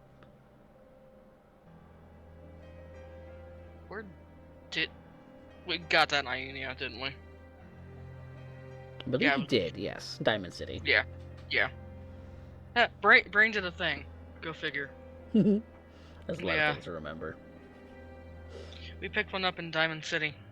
Though we were up in Ionia. Oh. Sometime you'll have to tell me how you guys got that. I was still trying to play catch up at that point. Do you remember the dragon? Dragon hordes are a thing, remember? Oh yeah. From the stories? I still hate you all. And It was that one, there was a couple others we came across. I don't think I believe any word that you're saying anymore, Rania. This is all sort of poppycock. If Lagan were here, he could cooperate a lot of this, but he's busy with the ship at the moment. Sure he is. you think that that's all fake? Well, maybe not all of it. It's probably somewhat embellished. But it makes for a good story. I mean, if you take my word for it, there isn't a bit of it that's embellished. In fact, we're underplaying it. Because we don't want to Underplaying scare... it quite a bit. Underplaying? I don't think there's anything underplayed about you, darling. You are very well dressed for... I don't know. Where do you come from? She thinks about it for a second. Do we want to tell her the truth, or... Mesomasca. Mesomasca? I don't think I've seen a dress like that from any Mesomascan I've met. Then again, I haven't met very many, so... Don't they wear masks there? They do indeed, but coincidentally, I'm not in Mesomasca right now. No need for one. Oh, well. Nara's got a bit of her own style. Just joyful. Is that what you call it? Oh, joyful, wonderful. Oh, Vanya, stop. I'm blushing. Oh. Well. I think it is time for me to retire. Mrs. Stormcrow gets up from the table and just starts to walk towards the bedroom. She's like, I'm sick of this gay shit.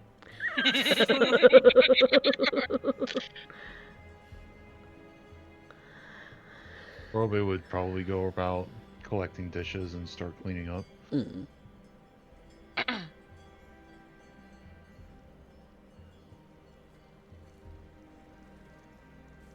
Ah, well. Your mother gets very tired very easily these days. Yeah, well, Emerald being Emerald, me continent hopping, that certainly doesn't help. Yes, well, when are you going to settle down and find yourself a husband? Don't need a Arya, husband more, but Arya.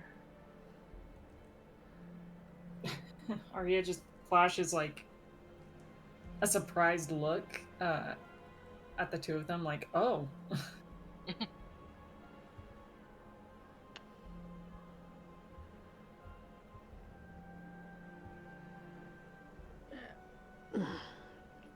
That came out wrong, guy. I just... Your mother wants grandchildren, and I know.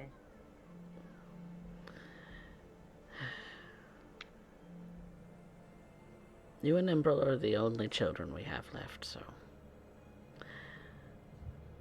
She's eager, and she's getting up in years, and so am I, and so are you.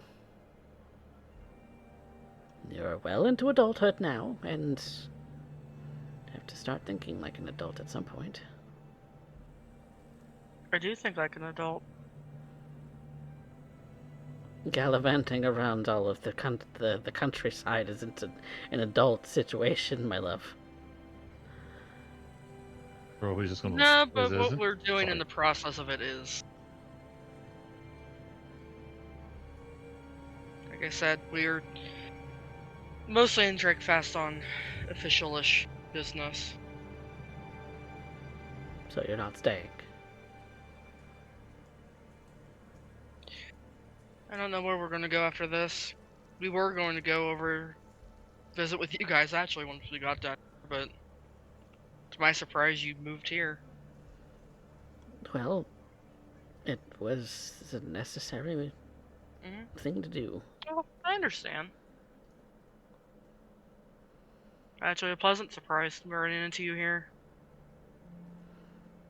Leafside was just not providing enough business. Not anymore, I imagine. Well, when every one of the people that lives in your village has a piece of work that you've built 100 and 300 years of camaraderie, and they each own several pieces already and don't need any more in their collection, what am I supposed to do?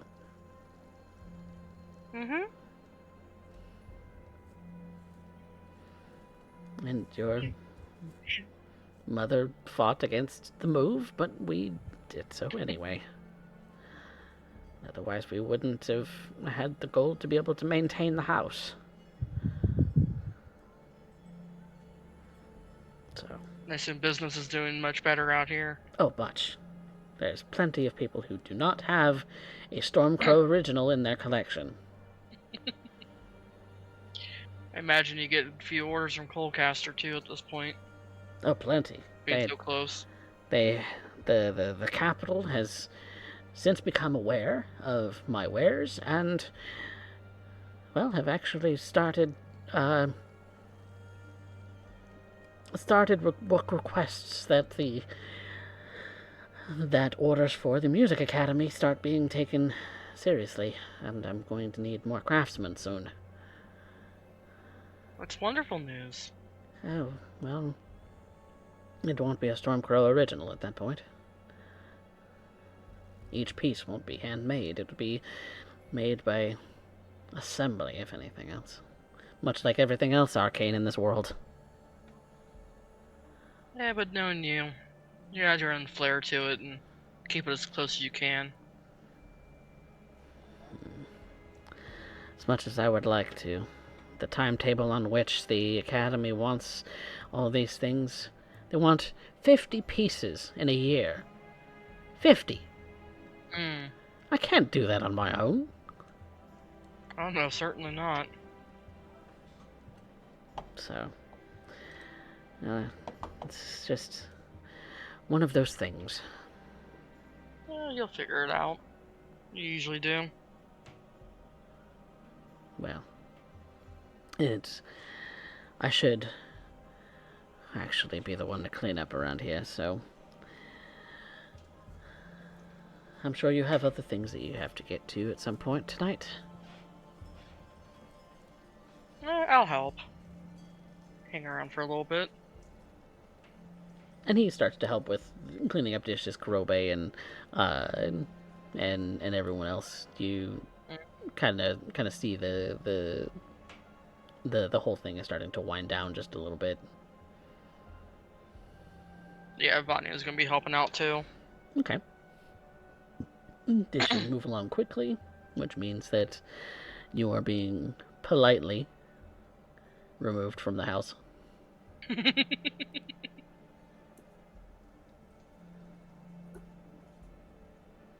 As it is getting rather late into the evening, and I'm sure Lyra has booby traps to check on. She does. And now a new concern.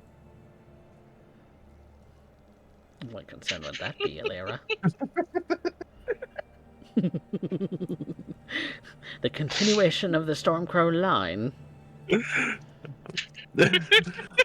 Yeah, you know, the worst part is my brain actually started going into this, and it started going into more VTM mode. Ah. Oh God. Like, I don't think that's the kind of campaign Coffee wants to play. But there is a part of me that wants to dive into that. I'm gonna be the nice draw. I'm gonna be the good draw. I'm gonna be the good draw. I'm gonna be the good draw. Well, with that being said, I think we're going to take a quick break. And when we come back, we'll find out what Alira's found in her trap. So, be right back, everyone.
Welcome back, everyone, to Rebirth, a D&D tale.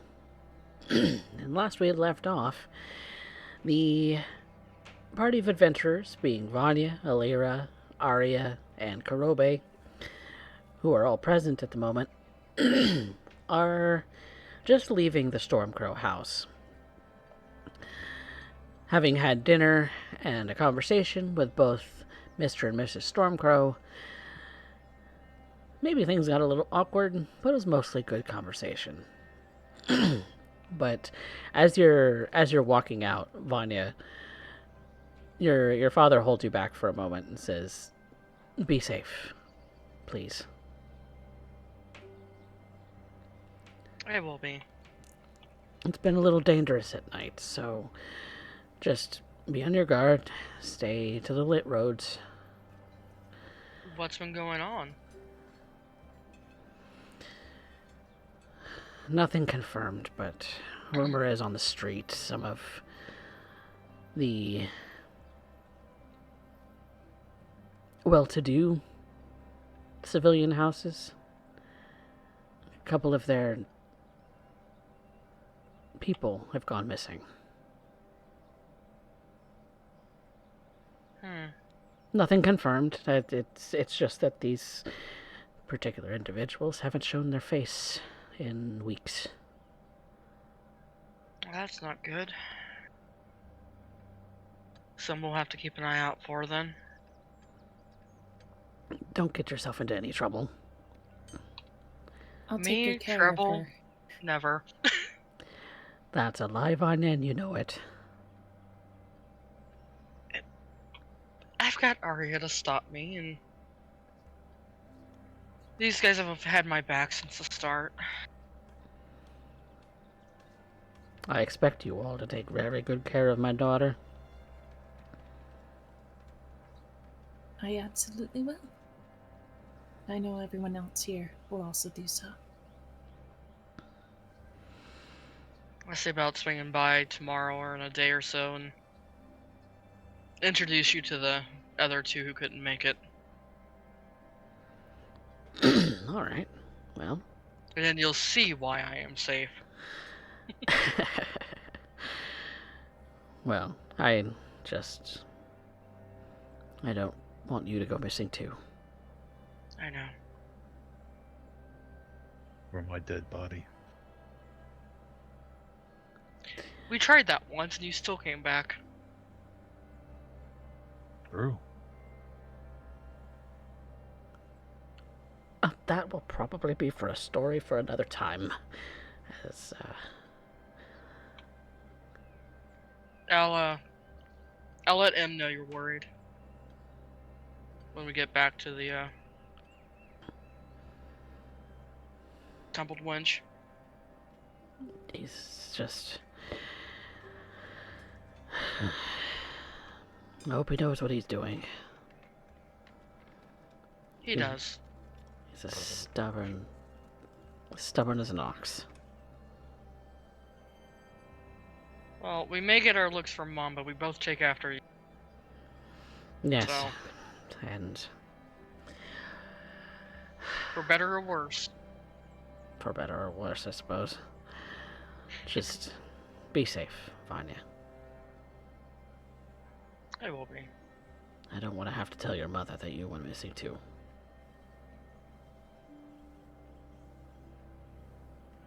Make sure that doesn't happen then. He just gives a nod. Have a pleasant evening, and She'll give him a hug before he goes back in and we take off. he holds you very tightly. Like he doesn't want to let go. I'll be okay. I promise.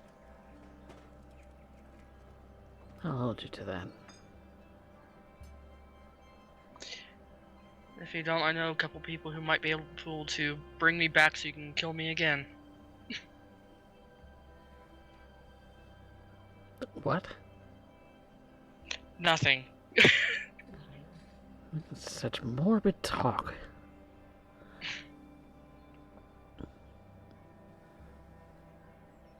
With that, they'll take off. And he'll close the door once you all have left.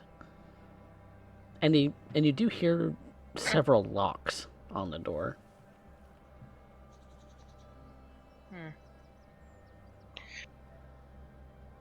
And once he's shut the door and she's sure that he's not listening, then she will tell the others about what he had just told about the unconfirmed missing people. Intriguing. Do you think it might have some relation to a series of missing bodies? Could be. Could be something completely unrelated on top of that, but something to keep an eye out for.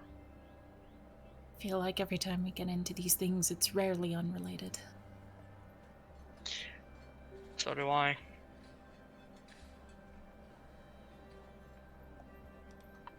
Are you interested in looking into it? Well, certainly. I'll support you. Let's go check on Alira's traps first and see if that's turned anything up. Oh, right. Because she still hasn't told me what she did, and I want to find out what she's been up to. Oh, it is always such a joy seeing her do what she does. Yes. All right. So, Alira, you have some traps that you were going to check up on, just to make sure that the little servants that you have buried in their own graves are refreshed, at the very least. At the most, see if any of them have been disturbed. So, Well, at the very least, something should be gained from it. Still,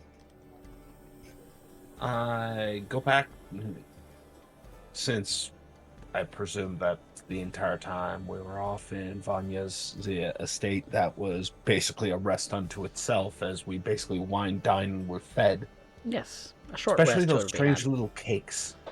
Yes, a short rest would have been had, at the very least. So, she will resume back to her watch post and see if she can't come up with something else. Alira, I would like you to make an investigation, my friend. I don't know why you asked for me to roll dice, but okay. Investigation is a I want minus you to one, succeed at so things. that is Can I give Alira and Bardic Inspiration since Vanya Yes. is there? Yes, you may. okay. I'll- That's a And D8 you now. just said, yeah, D8, and you just said we got a short rest, so I got both mine back. Yep. Okay. That is a total of 1. Total what? As did in it you got a again, didn't you? natural one? Natural 1, minus 1 for the modifier. Roll the Bardic Inspiration. 1 makes it a total of 1. Oh, Alira, honey. My god damn. That's twice in a row. That's twice that you've done that. How? Your your luck astounds me. Mojo's luck astounds me too.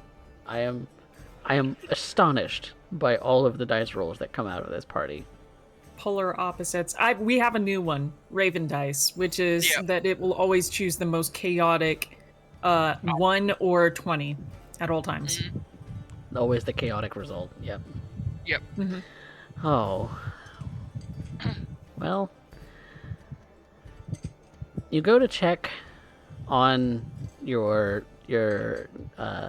creations in their own graves. None of them have been disturbed, so far as you can tell. And each one you are able to refresh as you see fit. So,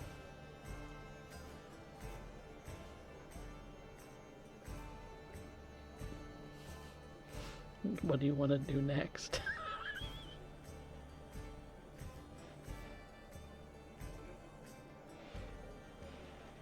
There's what I want to do, and then there's what I know I shouldn't do.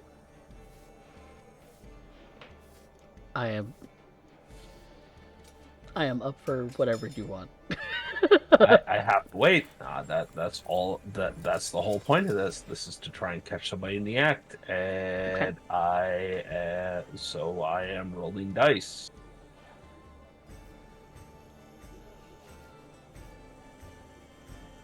So, Alira has plans to wait this out, possibly all night. So, are you all joining her in that affair?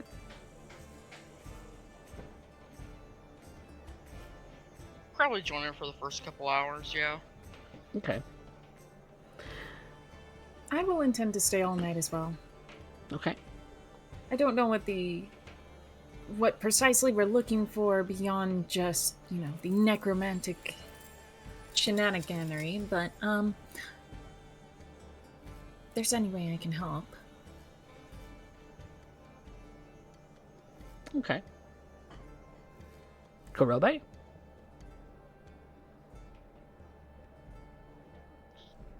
Probably would stay nearby and go to sleep. Stay nearby and go to sleep. Old man's tired. Old man is tired. Okay, so Kurobe is going to take a nap under the tree that you've parked yourself under, Alira. And I imagine that Vanya and Arya are nearby, but not going to sleep. Hey, necking. Yeah, we're just up in the next tree over. So, in that case, for the period in which you all, except for Kurobe, are watching, I would like you to make perception checks individually. It's going to be a group check. Roby is definitely watching something too. He's watching the inside of his eyelids. Yep. Thorough inspection. That is a 10 with a natural 1. Roll it again. I'm not 13 accepting plus... I got 13 plus 8, which gives me 21. that. 21? Alright. 21. I be seeing. You'll be seeing. Let me get a little bit more light there. Wait, I read persuasion. Never mind, I lied. Perception. It's got a natural that's 1 again? 14. The fuck, dude? That's 3 natural 1s in a row. That's okay. I might have you covered there. Natural 20? Uh-huh. Yeah, it zeroes it out. Or 31. Okay. Well, glad this is a group check. And then Arya had 13 plus something? 13 plus 1. Okay, It's so actually 14. 14. Yeah, I misread it. I was like, persuasion? That's totally what we're rolling. You are seeing with your eyeballs.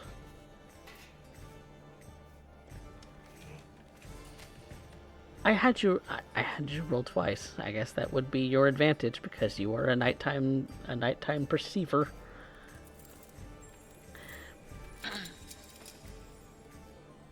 All right. Well, thankfully, Arya catches something going on. It is dark. It is deep into the night. And there have been guards sort of passing by a couple of times during the early portions of the evening. And even a gravekeeper that may have come by and told Vanya and Arya to find someplace else.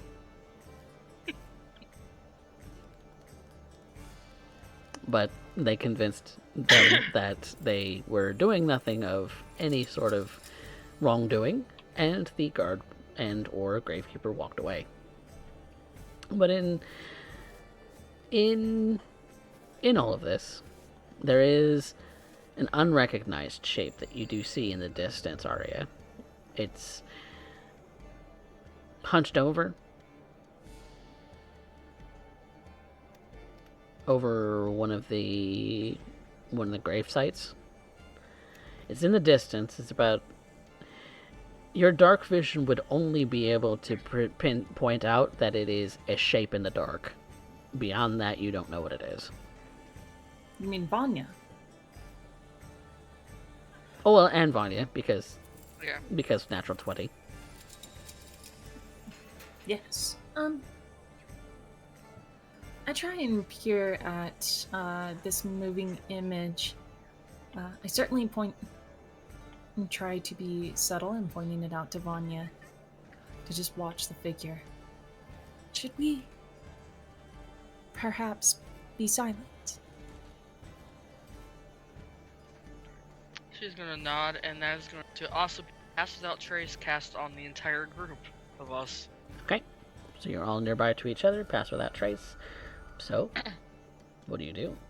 And, Lyra, you're aware of this now, that, as Vanya's let you in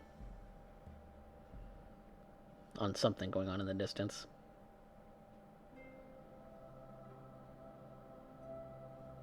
You're muted.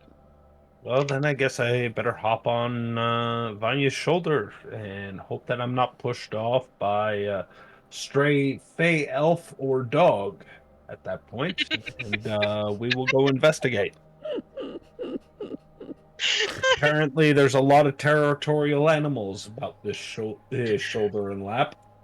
Mm-hmm. And she's gonna make sure you're settled in before she starts sneaking over that way. Does anyone wake Kurobe? Oh, I'll go ahead and do that.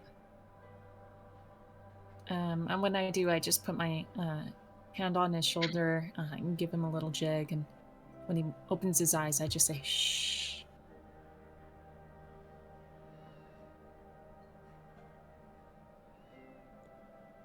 Kurobe, do you wake very easily, or do you wake with a bit of a start? It depends on how long I've been asleep. A couple hours. I would wake up. Like, I'm used to being woken up. Especially, like, when I know that something's going on. You're a light sleeper. Like, and I'm a light... Like, it's not like I'm sleeping in my armor. So it's not like I'm the most comfortable. Mm-hmm. Yeah, so if you wanted to, you can get a short rest in. That's fine. But, Okay. but you're not a long rest yet. But you all are aware of the things that are going on in the distance. The sort of shape just continues to stay hunched over, and you're not sure what it's doing yet. Do you approach? What shape, or how far am I away from the shape? I said it was about 150 feet away. Yeah. And we have pass without trace cast on the group. Vanya's gonna sneak closer. Yeah, so will Kurobe, because he wants to grab it. Okay. Is anyone else sneaking around? We got Alira kind of on Vanya's shoulder, so she's kind of relying on that. I will also sneak closer, but I won't get any closer than, say, 90 feet. Okay. All right. Then the two that will, well, the three of you that will roll will be Vanya, Arya, and Kurobe for stealth checks as a group. Oh boy, I just added more math onto myself. That's all I did. 27 Okay. for Vanya. 21 for Arya. 21 for Arya, and Kurobe. 12. 12. Okay. Don't forget that the pass without trace adds 10. I know. Oh no! He's at disadvantage because he's in plate mail. No, I'm not. Or something. I have the light splint mail that you gave me. That it's just a straight roll. Oh. but I still have a -1, and I rolled a 3. God. So that's a 2 Damn plus you, 10. Yeah, Derek. that's 12. All right. Well, Alira gets to benefit from the fact that Vanya is very stealthy, as she is a spider crawling on Vanya's shoulder at the moment. The rest of you are walking very quietly, and with Pass Without a Trace sort of activated on all of you, you do feel as if everything around you is slightly muffled. Everything that you touch, everything that you feel, everything that kind of goes on around you as far as the sound in your immediate area, your footsteps, things like that, are muffled. But somehow, Korobes are still just that slight bit too loud that you don't like, but you don't think it's loud enough for whatever that creature is to hear. It just makes you slightly uncomfortable. But Arya doesn't really get much closer after you go about 60 feet toward it. You're not really using any light sources, so you're still in the dark. You keep to the gravestones and the other things to kind of block line of sight too, so that this thing doesn't see you coming. And when you get to the point where they're about 90 feet away from you now, that it becomes more evident that they're digging. Is this one of the graves that we'd seen with? You suspect so? Alira, you would know that's one of the ones you trapped. Yay!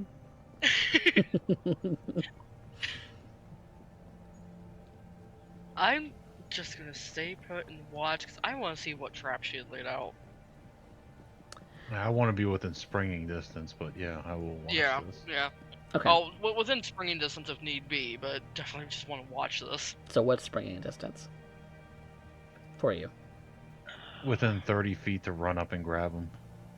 Yeah. They do Within have a 30 light 30. source on them, so they're carrying a torch nearby.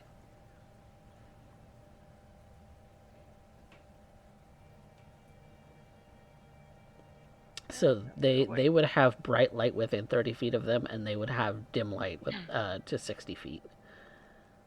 Okay. I'm trying to. Yeah, I have a neat little thing called Mask of the Wild for me. Okay. What does that do? I can attempt to hide even when I'm only lightly obscured. Lightly obscured would mean that there's something going on to obscure vision. The only thing that does obscure vision is the fact that it's dark, and I don't think that already imposes disadvantage. Yeah, I was gonna be using the headstones, if anything. Yeah. Yeah. Okay. There's a difference between cover and lightly obscured. Yeah. Okay. It was a thought. You would be able to hide behind it for the purpose of range attacks for cover, Yeah. but it doesn't Okay. obscure you. Well, in that case, Vanya's gonna be staying back so she could be at range if need be. Things that obscure are things like fog, Yeah. Okay. and it's kind of a clear night. So, about how far are you staying back? Arya stated she's staying 90 feet back. Yeah. Let me.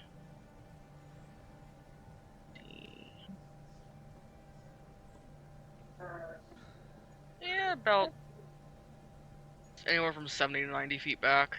Okay. Be fine. She'd be staying back by around Arya, maybe just a little ahead of her. Yeah. Okay. Yeah. Kurobe?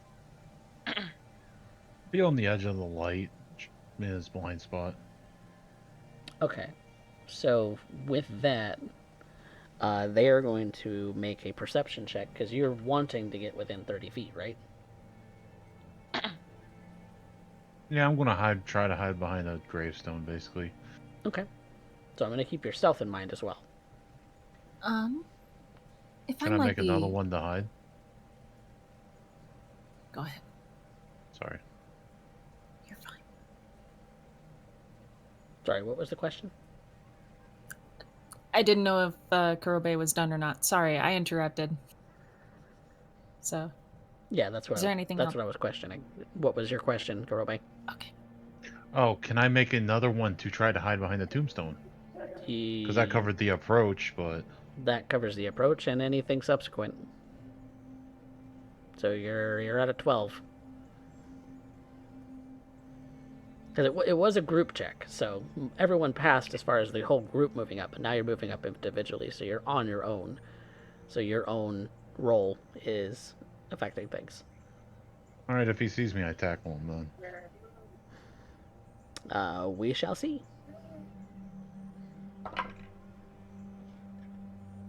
Ooh, that is a 17 on the dice. So you start creeping up, and you are hiding behind the tombstones, but the light that he has that gives him dim light within well, that would be a disadvantage. Let me roll it again.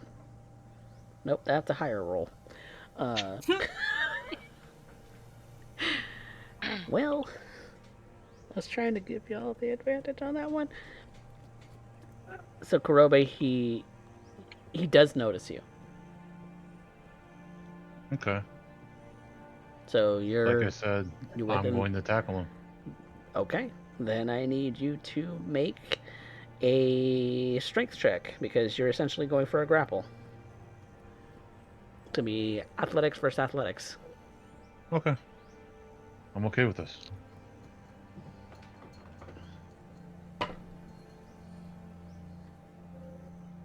That is a 13, so 26. Yeah, you full on floor him to the ground. Basically floor him into the hole that he's been digging. And wouldn't you know that had been just about deep enough for the the trap that Alira had set to go off, in that the dead individual inside begins to grapple the person who was digging. So it is grappling both of you now. So I'm hugging him and it's hugging both of us. Yes. This is hilarious. Kind of with a bit of a moan, and Alira, you would know that your trap has been triggered. Well, that is certainly one way for it all to go down. Mm-hmm. It is a sequence of events. This person that was digging is beginning to shout out, Kurobe. Hand over the mouth. Now, they're not alone, as I understand. Correct? So far, this is the only one that you've seen. No, well... So far, as far as you know, they are alone.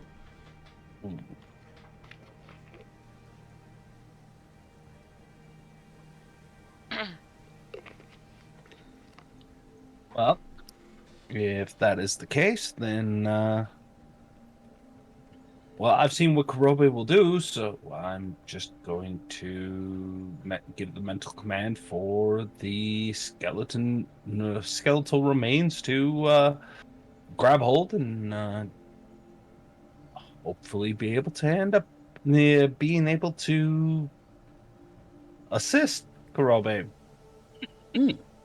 Not that he needs it. Yep. But it's better than me rolling dice. Okay.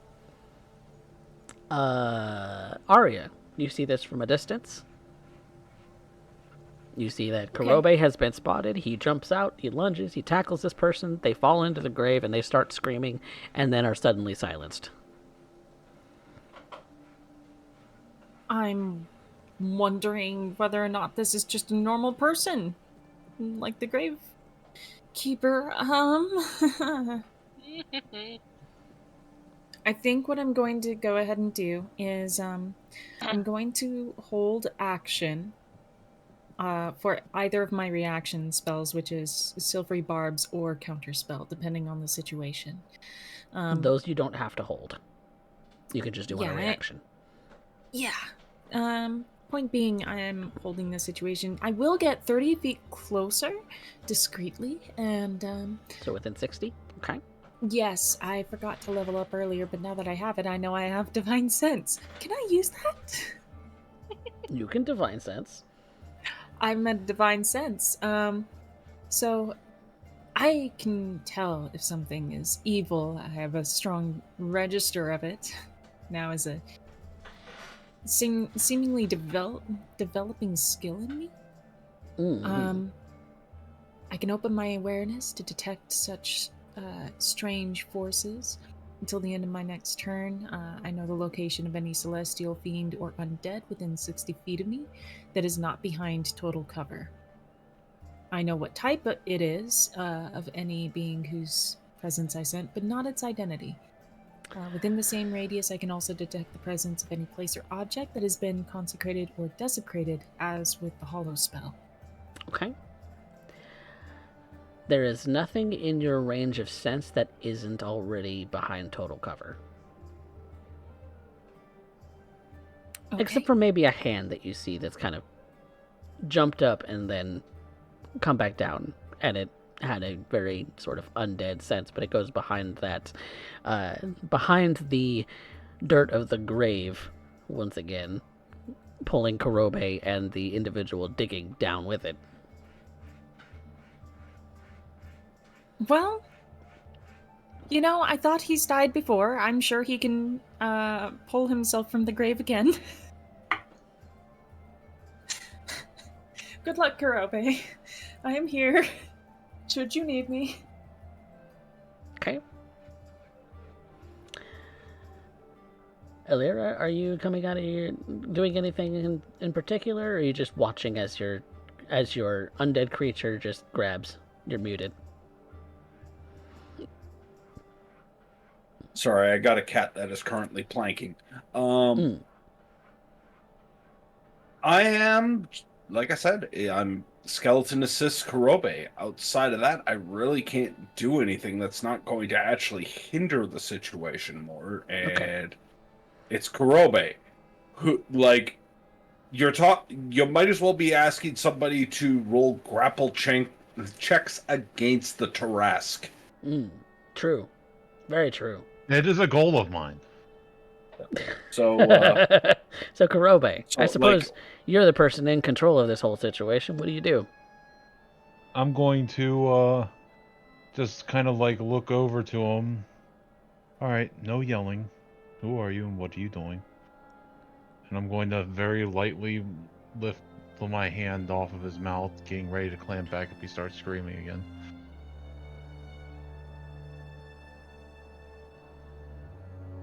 He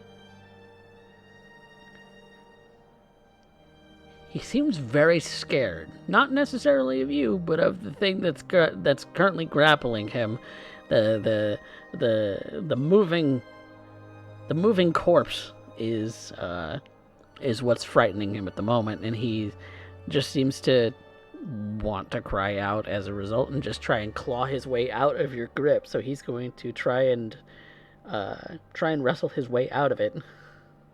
And you see, when you dig them up, they don't like it. Ooh, that's a nice number. Can the skeleton beat that? No? Karobe, roll me a grapple check. that's an advantage. Remember, you are being assisted. Okay. Well, it rolled for itself. Oh, I sorry. rolled for the skeleton too. No, I ended up commanding it to end up assisting Karobe, so I was like, oh, yeah, okay. That's what it's doing. I rolled a grapple check for it. Okay. That is a 28. And that was at regular? Oh, hold on. Not an advantage, because it rolled for itself. Okay, that's even better. That is over 30. Nah. Well, our good friend here got a natural 20, but it's not going to beat a 30. So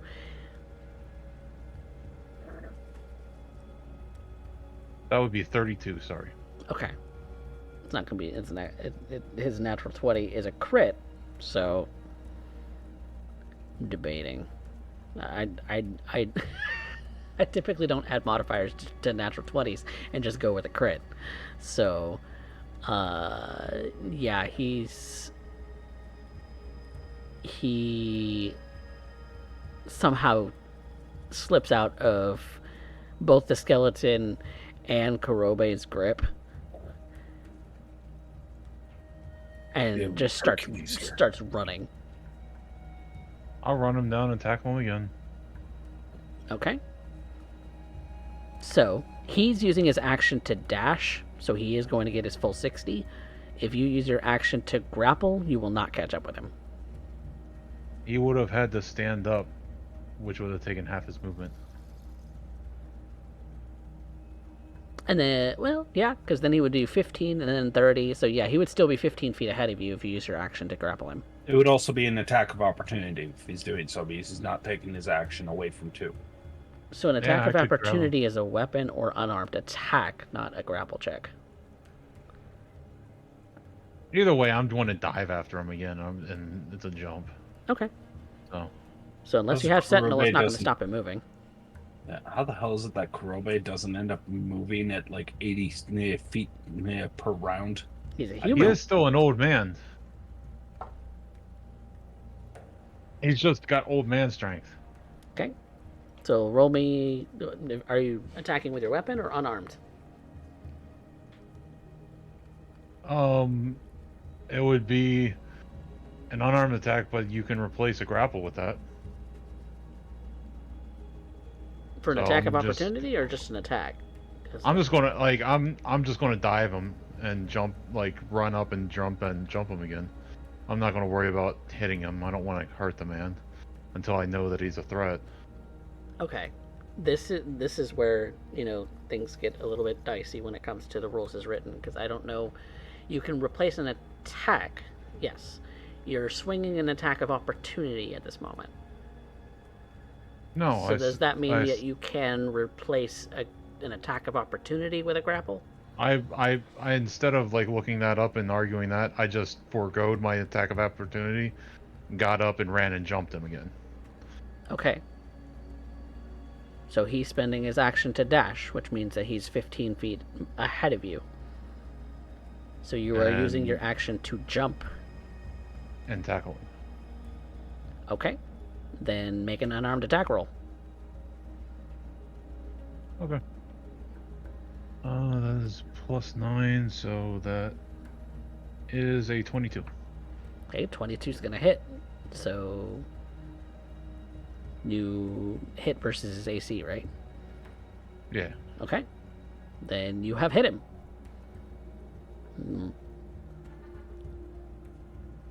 Your intended, the intention was to trip him, yes? Grab him again. Grab him again? Okay. Yeah. So, you have him in your hand. What are you doing? Questioning him again. What question? Who are you? Who are you? Like I said, who Okay. are you? What are you doing? I'm gonna kind of pick him up and just walk him over and look over the corpse that's probably still moving. Yeah, they don't like it when you dig them up. What are you doing here? He's just saying, let me go, let me go. You should answer my questions. Or How do we do- want to go back in the hole again? Intimidation check.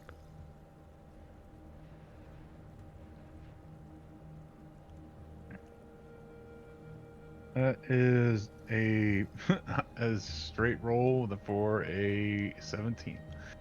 Okay. At which point you are looking like you are going to kill this man. And he just stops and just raises up his hands and just says, I'm sorry, it's just, sorry. Okay, I'll just let me go. I'm just going to, God. said they were going to kill my family. Well, let's start there. Who said this and what are you doing out here? Well, an insight. Okay, insight check. Yeah, I want to insight that too. Wow. Okay. That's solid. That's a 7. You're getting better. Yay. It was with a +5, but it's a 7. Well, At least it wasn't a 1. 15. okay. I gotta stop. I gotta stop rolling dice. 18. Okay. Alira, Vanya, you feel as if that in this situation he might not have anything to hide, but he's also a little bit hard to read for you. Karobe, he's not lying. He's telling the truth. Someone threatened this man. Just as you're doing now. Mm-hmm. I'm going to walk him over and sit him down and look him in the eye and said, I proved that running is going to work. Now tell me everything. I can't. What- I can't. They're going to kill them. I don't even know who you are.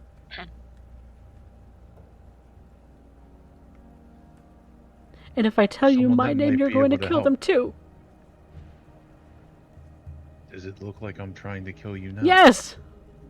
He says, but then realizes that he probably shouldn't have said that. Scare you, yes. Kill you, no. And he'll point to the giant sword in his back. This is for killing. Holding you is the not killing part. Just.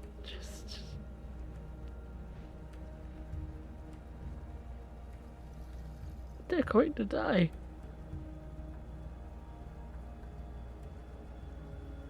Tell me everything. And we might be able to help. I can't.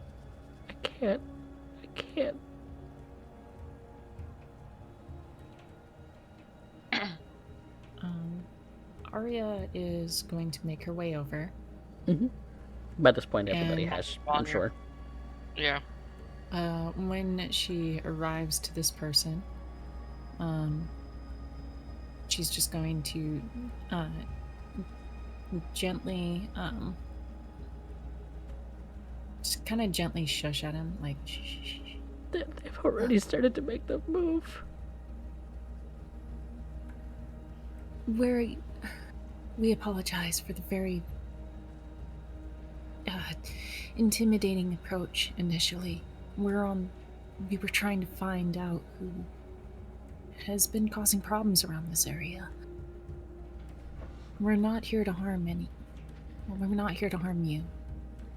You say you're a bystander. Allow us to help you.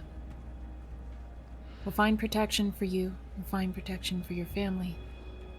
You just have to tell us who it is. But I can't. Even if I wanted to, I don't have any names. You can describe them. Cloaks. Tell us where you meet them. They're cloaked. Brown cloaks. They're... God. They're heretics. I'm sure of it. They have some kind of altar. Where is this altar? It's, oh, God. Oh. They meet under an old bar. Which bar?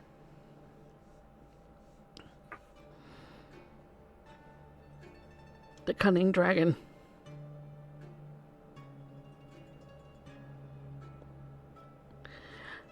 They, they, they've taken my wife.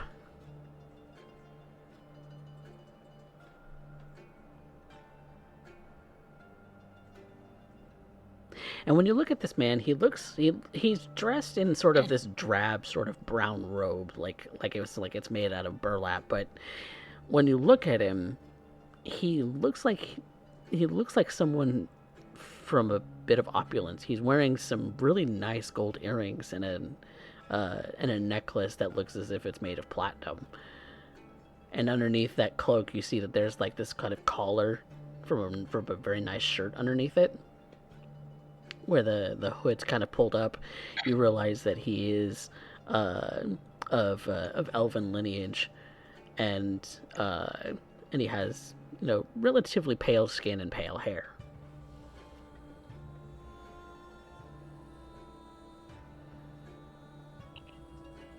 Are you Janelle, one of... go on. I'm sorry. Are you perhaps one of the nobles who have been missing in the area? You and your family? You mean you know about that?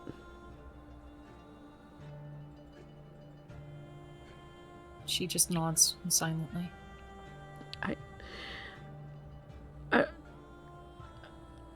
I've never seen you before. Who are you? Arya just glances at everyone else for a moment, wondering whether or not it's a good idea to make introductions, but she breathes calmly. We're the Lucky Sevens, and we're here to help. We've been following this group for a long time. I think I overheard someone saying something regarding that.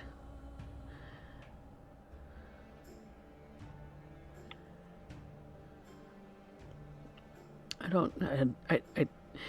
don't know what they're doing. They just wanted me to dig up bodies and take them back to their meeting place where they meet me, and then they take them from there.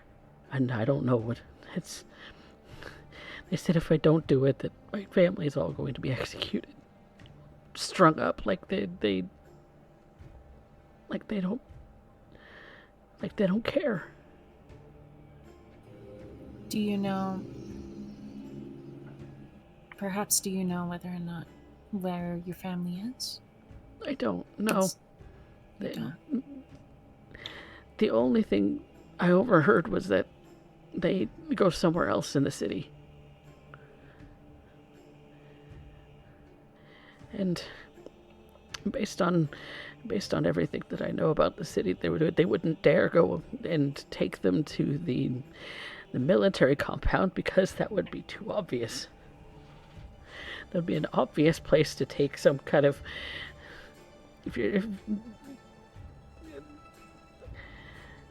This has to be some kind of assassination attempt on me or something, because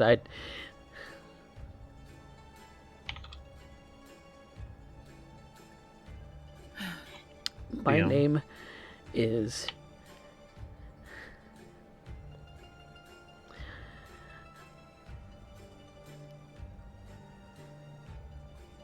What is your name, sir? I'm trying to think of a name. Idril. Adrian. I am Fair. Jacob of the House of Idril.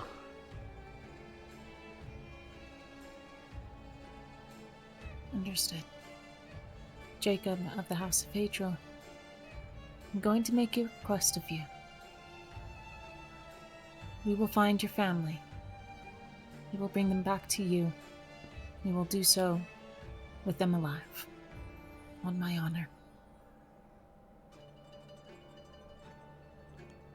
What I need you to do is I need you to go back down to the docks and find a ship called the Anne Bonny. There will be a man there. A giant. Named Lagan. You will came in tell on your him. airship, right? Your airship's name's Mhm. something Yeah. different. Yeah, my bad. I didn't know what the airship was called. I forgot what it's called too. The Bon Diggy. Bomb diggity. Stop. DM, Hmm. how big is this guy? About Vanya's height, if he were to be standing up at the moment. About Vanya's build. He's not very strong.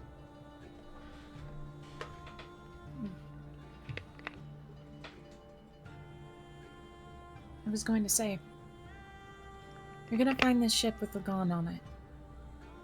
It is an airship, and Lagan is a very obvious character as a giant. So just look for him.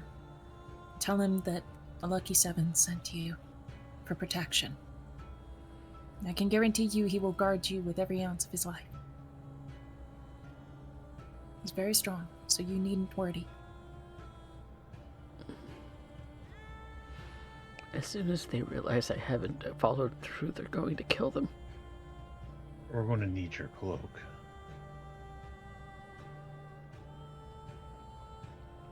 He quickly just starts pulling it off and throws it to you, Karobe. And he is dressed rather nicely, even though his clothes are a little bit dirty. He looks like he's been kind of dragged through the mud, as it were. Vaughn, do you think you could impersonate him? I can do more than that. I can make myself look exactly like him.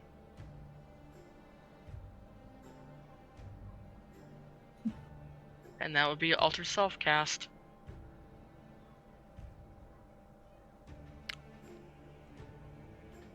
It allows you to disguise yourself as another person? Change appearance. You transform your appearance. You decide what you look like, including your height, weight, facial features, sound of your voice, hair length, coloration, distinct characteristics, if any. For the You can make purposes? yourself a member of another race, so none of your stats change. Okay. So you can make yourself look exactly like him, and it's no illusion. And sound exactly like him, too. Hand you the cloak. She'll put it on. That is uncanny. Magic has its ways. That it does. It's probably odd for him to hear his voice come back at him. Oh, that is odd. I'm sorry I scared you, but rest assured that I will make them tell me where your family is, and I will go after them and try to say my best to save them.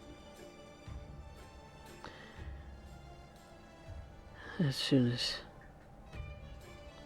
I don't know if they're going to be able to see through what you can do, but I hope, whatever you do, that just... Please. I can't lose my daughter to this. We'll get them back. My wife and daughter.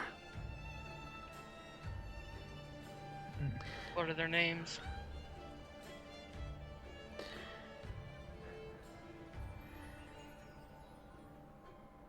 Anna and Rose. Anna, Rose. Alright.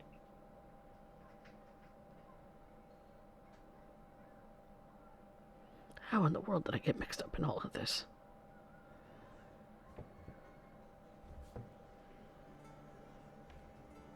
Threats are a, convincing little thing. I'm not uncommon. I get threats. I get notes sent to me every day.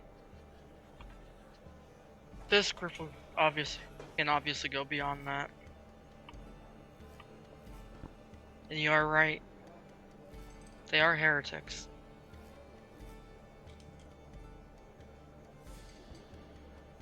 Then we need to call the authorities on them.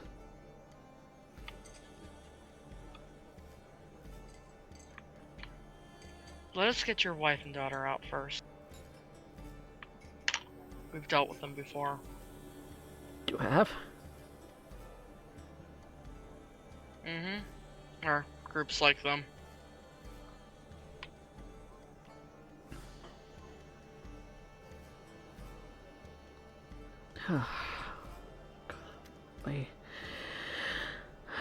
Oh, okay. So I go to the docks and find your airship, and you're going after them. As me.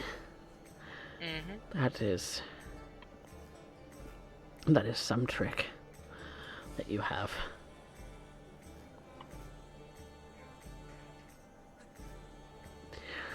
All right.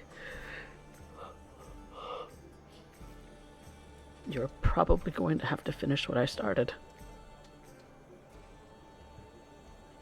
How many were you supposed to take back tonight? Cart full. And the cart's over there. Alright, I'm sure we could figure something out. And you see that the cart looks like it's big enough to hold maybe 5 or 6. And it's rather empty at the moment. How closely do they look at the bodies when you bring them? Like, do they do a full-on inspection of them, or just a glance and they're settled? That's... I wouldn't know. They take the cart and they move it from there. Oh, so they don't even check it before they take off with it from you. Roby's gonna get That's a big even better. smile on his face. That's even better. You're not suggesting. Alira, could you make more of these? I have a wonderful idea. You're muted.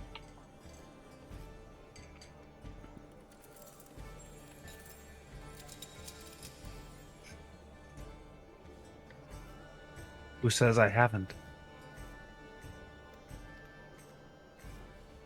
I like that aspect.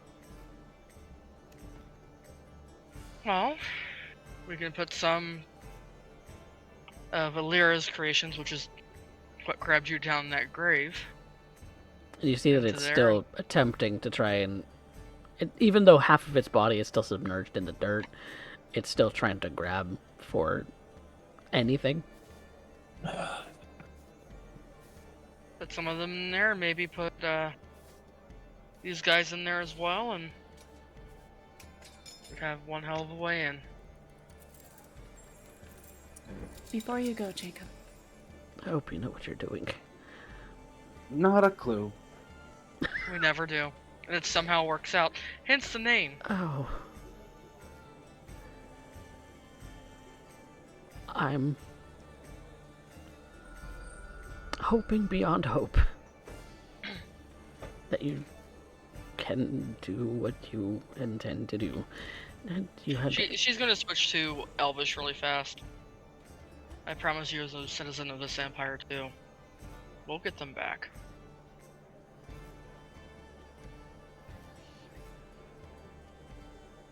and you will be rewarded as such if you do. On the House of Idril. I swear it. I believe my lovely friend here has some words for you before you head off. Mm. I was just going to say, luck can be a very chaotic force. But one does not claim to have it unless they're God-touched. We will bring your family back and meet you on the ship. Be safe on your journey. She will nothing cast... to do with gods. I'm sure. She'll cast protection from good and evil on him, and it's the protective force is going to be protection from undead. And as he's passing you by, Arya, you put this blessing on him, and so long as you are concentrating for the duration of the spell, he will be protected from good and evil. The whole 10 minutes as we make our way out. Mm-hmm. And he quickly starts zooming off. Running off into the night in dirty, sort of noble's clothes. Yeah, Kurobe's going to climb up into the back of the cart. Well, let's get a couple of these zombies up there too. Well, Where it can ride on my shoulder. I did. Well, I can't. Well, that is actually a really good question. I don't need a verbal component, so does my mental work? All right. Well, if the mental works, then I'm gonna have them dig themselves up. Mental commands will work, as long as you don't have to cast a spell. Spells do require a verbal component. Huh. So long as you don't have to cast again.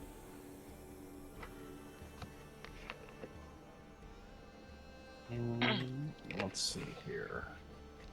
Because you'd It's only one have to cast to per, and refresh then- it, right? Yeah, but one cast holds control of up to 4. But I remember I was doing a party trick last time. Mm-hmm. You animate a reset additional 2. So if I had 3 there, If Kurobe is going to act as one, 4 then plus- you only need 5. Unless Mhm. there are others climbing in the cart. Okay, well, I can go well beyond the cart's capacity at this point. So, yeah, sure, why not? I figured a Lyra would just spider form, stay on Vanya's shoulder or something. Yep. Inside the cloak. There's that. There's that option too. So I think to really assist in this situation, I will supervise. I'll join Alira as a spider. okay. So we've got Alira as a spider. We've got Arya as a spider. We've got Kurobe pretending to be a corpse. We've got Vanya pretending to be the digger. And so to put the cart at the capacity that was required, you would need 5 zombies.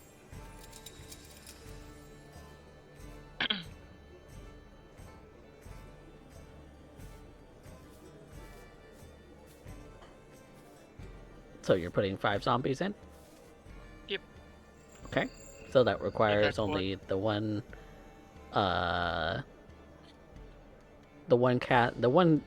cast that you would have refreshed them at the earliest point that you could.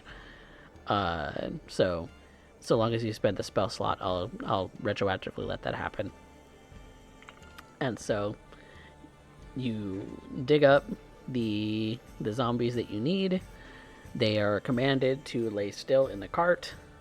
As I imagined, Alira can mentally command them. She does not need to be in a human form to do so. So, yes, as you are wheeling this cart, Vanya, you are trying to keep things as nonchalant as possible. So I'm as going to natural as possible. need you to make a deception check. Deception, ooh. Yes. You are pretending that you are wheeling a cart of something that isn't what it is. Could I argue for performance? Mm, It is still an act. It is. You're not necessarily acting in this particular case. You're trying to get by guards and army people and things like yeah. that, and trying to not look suspicious. Yeah, it was worth a shot. Dirty 20. Dirty 20. You are sufficiently convinced that you are not suspicious. You start making your way towards this bar. The Cunning Dragon, kind of looks like it's a local sort of dive bar in a way, and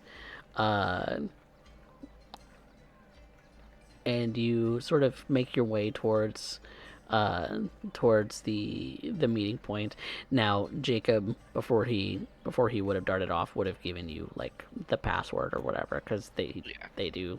He said they. Yeah, he would. I imagine He would have full helped. instructions. Yeah, he's got. I forgot to mention that, but I imagine that you all would have remembered to pick up something like that from him. So, you wheel the cart where it's supposed to be. You give the bartender the passcode, and the bartender just kind of bangs on the bar a moment, and then you're told to just get out and go home. They'll take it from there. Can Spider Arya and Spider Alira be on the cart? If that is where you want to be. Okay, I just wanted to verify. You would have had plenty of time to coordinate that, yep. Is Alira going to be on the cart, or is she going to be on Vanya?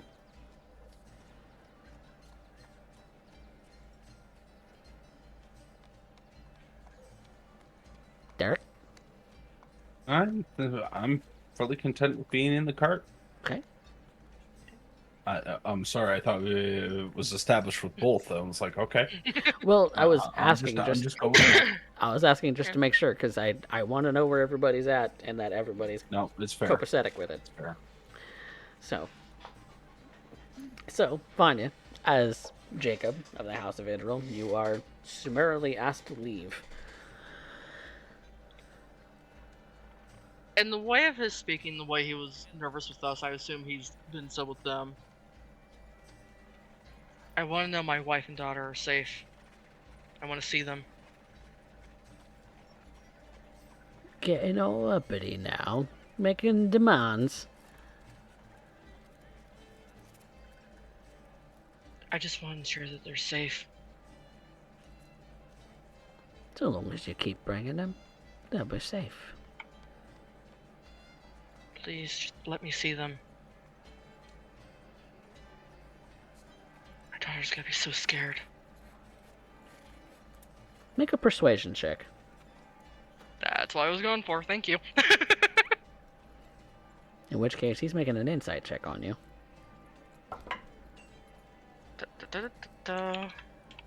23. You'll have to ask the boss. But you can go see the boss. She's gonna give that nervous nod of his.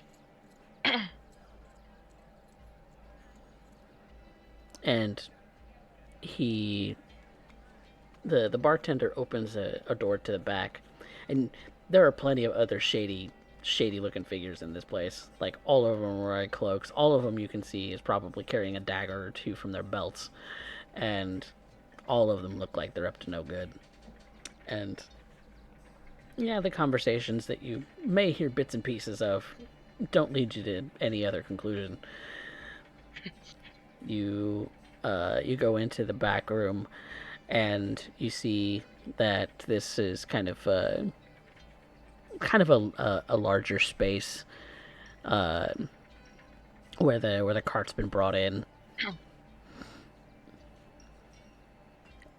He wants to see you, boss. And this sort of big, sort of orc, like half orcish looking dude, who's got one eye, a patch over the bad one, a sort of looks like he's dressed in leather armor. He's got a couple daggers on his belt. He's not making any kind of hide about what he intends to do to you if things goes poorly. With a cloak and everything, very quiet footsteps as he walks up towards you. What you want, Pipsqueak? I just want to see my family. Oh. To at least reassure my daughter, make sure that they're safe. You That's all want to I'm make asking. sure that they're safe. Alright. You know, I can definitely make a swapsy doodle if you want to take a place. I'll do whatever you want. I want to see them, to know that they're okay. And who's gonna go digging up graves for me in the end? I'll still be digging. I just want to see them, that's all. I even brought you more than enough tonight. Even with extra guards on duty. Wasn't no problem to get by them. Extra guards on duty? I didn't hear about no extra guards on duty. Certainly looked like that from what I saw.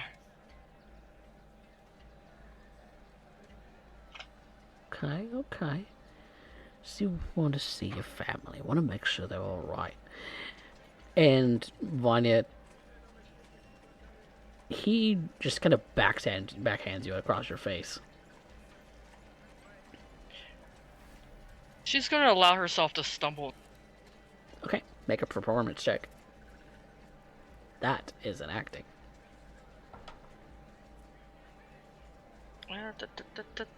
Dagger, get down. 26. You are more than convinced that he fell for it. In fact, you're not even sure that he was paying attention when you fell. Please, sir, I'm begging you.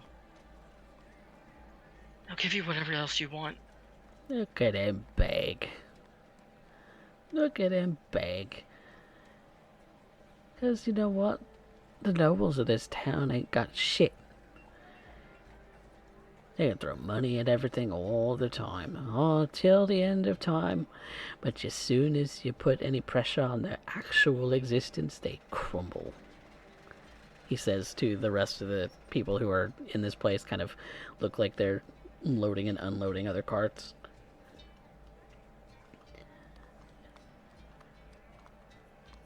And she would have moved to actually, like, look like she's begging him. Alright.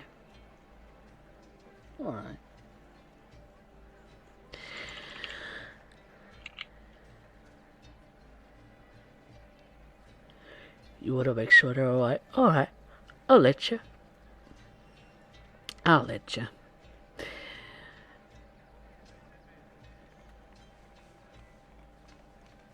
But you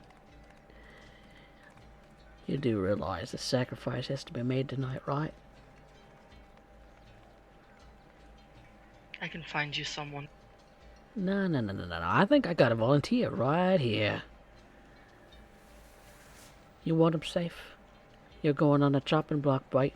And he grabs you by the scruff of your neck and starts pulling on your clothing, and starts to move over to drop you into the cart that you placed all of your friends in.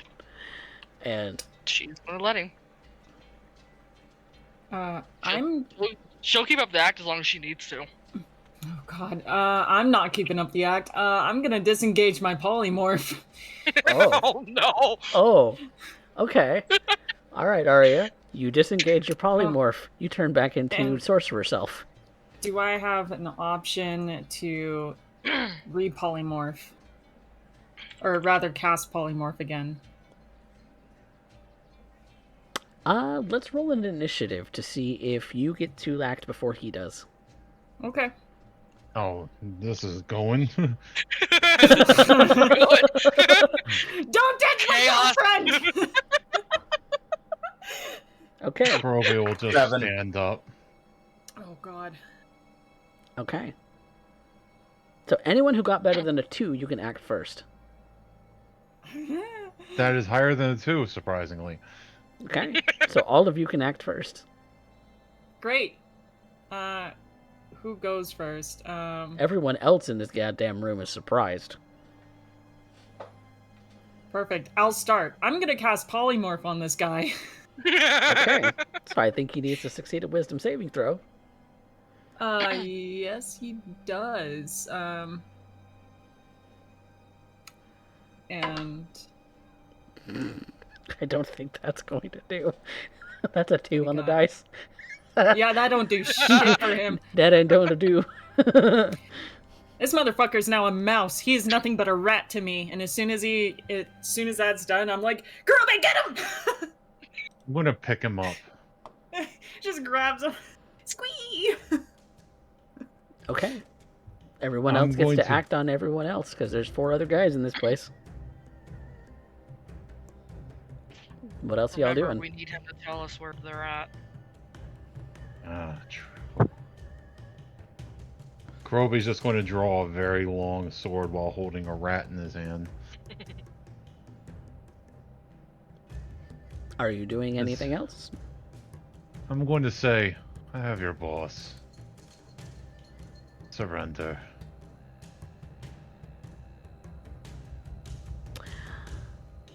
Okay. So that's Kurobe's turn. And Arya went. Vanya? Alira? I Wait, goes does- Vanya first. Kurobe get an intimidation check in that regard? I mean, it's not going to change anything. They're still going to shoot. Oh, okay. Well, if they're still gonna shoot. Let's see here. Vanya is definitely dropping alter self. Okay. Dropping concentration on alter self. Mm-hmm. And she's going to just pull her blades and get ready. You have them. You have. This is your round to act before Okay, they do. Yeah, fair. Fair. She's gonna use Shatter on like the closest one. Okay. Well, you're gonna Shatter will fill up this whole space. Okay, never mind. I don't want to hurt Hillier and the others. That's right, I forgot about that. You know what? We'll go with the classic and dissonant whispers on the closest. Dissonant whispers. Okay. That's a wisdom saving throw from that one. Yep, wisdom saving throw. That's gonna be a 13. Fail. Oh. Full damage, and he's got to spend his turn getting the fuck away from me. That's 12 points of psychic damage. And he crumples into a heap.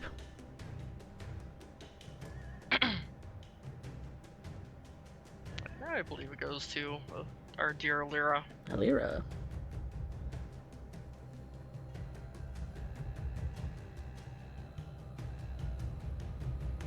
Guess that leads to my turn then. Yes, it does. Yep.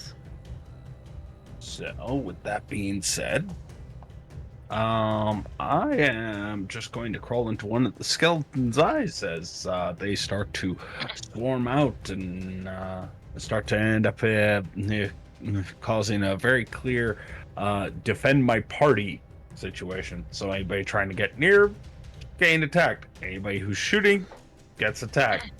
Until further orders ensue. Okay. And I am going to end up I am literally using my own body as the ball in the cups and balls routine, except I got far more cups when I mean cups, I mean skeletons. Okay. Nobody knows which one I'm hiding in. I am, Okay. I am, the skeleton has now become the mech suit. They have the 5 skeletons have got up and have gone to stand as more or less skeletal shields to all of you standing in front of you. I am also going to, because that's my bonus action, my actual action is looking for any evidence of, well, the man ended up saying his family was threatened, where I'm trying to see if there's any evidence that I can end up getting to them or being able to rescue them as such. They are not here. They're at another That's what I location. figured, but I'm looking around for anything of interest. Anything else of interest that might point towards that? Go ahead and make a perception check.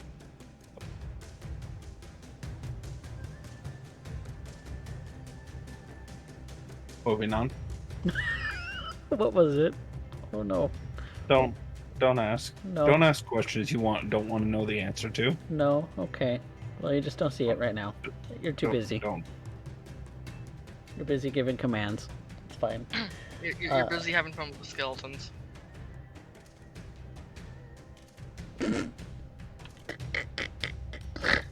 Okay, so Isn't there an alternate rule where you can take like a 10 for a check, for an average or something like that? Because I think we need to give Derek that.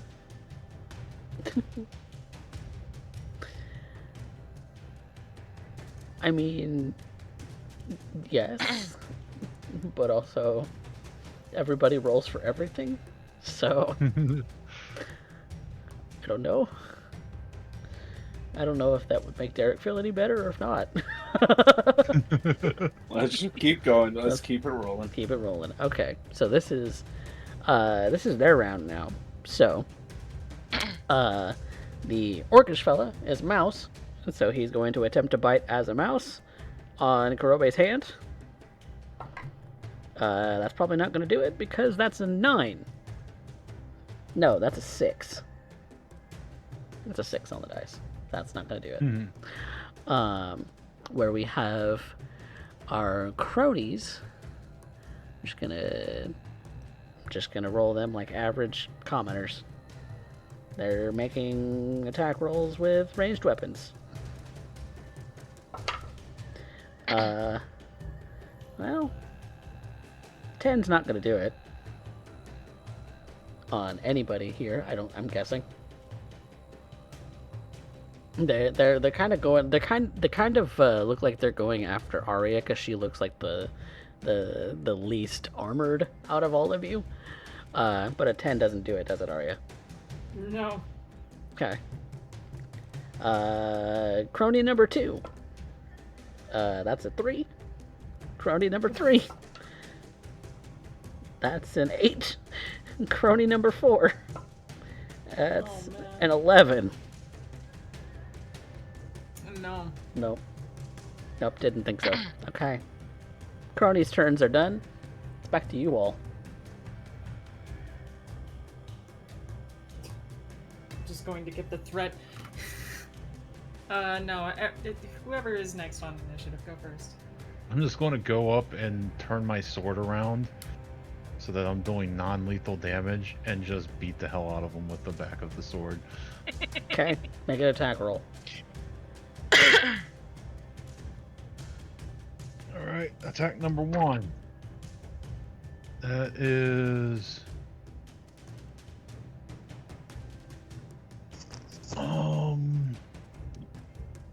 That is a 22. That'll hit. And keep in mind that your flame tongue is turned on, and it does not do non-lethal damage. Oh, I didn't activate the flame tongue yet. I thought it was always on. No, it takes a bonus action to turn on, I think. It's up I know to the you. light. I don't have it. I don't have an actual card for this sword because I didn't think I needed one, but apparently I need one. It's up to you. You're ruling. Nope. Just do it. Whatever. Okay. I'm not hung up about it. Alright, that's 14 points of damage to for the first attack. They're knocked out. Next guy. That's a 23. Hits.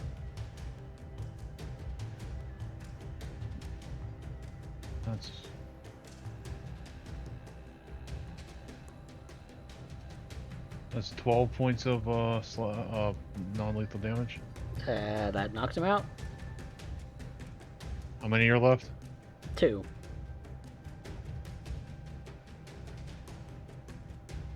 You know what? I will let everybody else have some fun too. Okay. Vanya, Arya, Alira. Oh, don't leave it up to me. I only have spells. The only thing I know how to do in this circumstance is start Lethal damage. blasting. Yeah. No, actually, I take that back. There's only one guy left because the first guy got downed by psychic damage.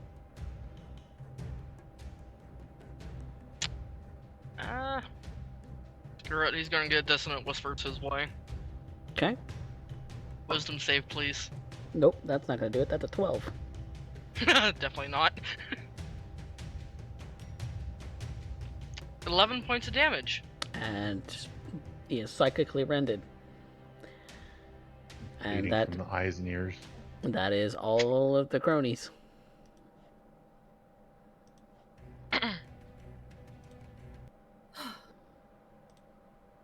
Okay. You have a mouse who will be that shape for about an hour, as long as you keep concentrating. Wonderful. Well, let's come up with a. He has the intelligence of a mouse for the time being. He knows that would he's know. being carried and attacked. He's probably going to still try and bite on Kurobe's Yes. hand. But before I release this, I think a 15 is going to do it. yeah. Before we release this, I guess the big question is what everyone is. We should come up with an interrogation plan, and also probably leave. I'll I'm make gonna them loot. talk. Yeah, I'm I'll gonna make start them like. talk. Perfect. I'm gonna start going through a whole bunch of stuff really fast. All sort of like whatever is in the bar, any sort of things in the back office, equipment, stuff like that. I'm trying to find like keys or information, pertinent letters, things like that. Okay. I'll leave this to one roll, an investigation. Okay.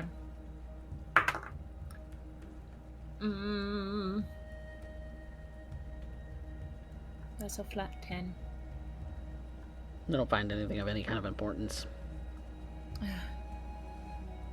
You do find about 9 gold off of all of them. Oh, great. Fantastic. I pocket it.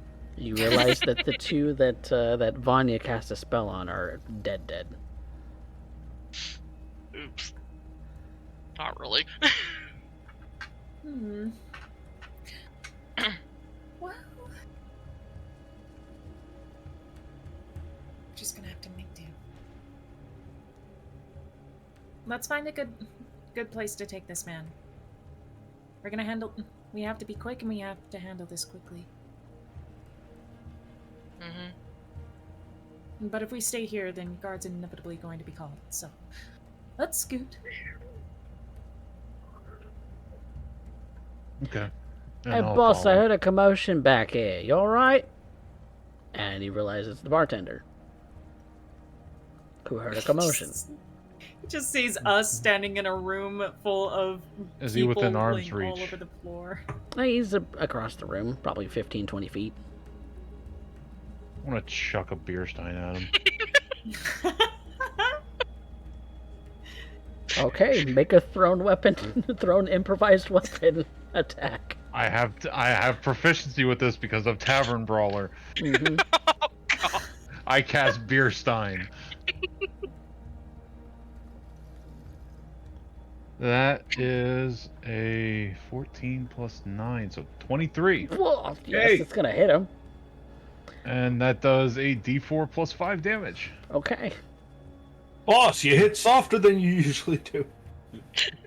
That is 7 damage. I'm going for non-lethal. It clocks him in the head, and he stumbles over. He's not knocked out, but he he was not expecting to have a beer stein thrown at his head. Okay, second beer stein. That is even more for it to hit. Okay. That's max damage. That's 9 more bludgeoning damage. He is conked out.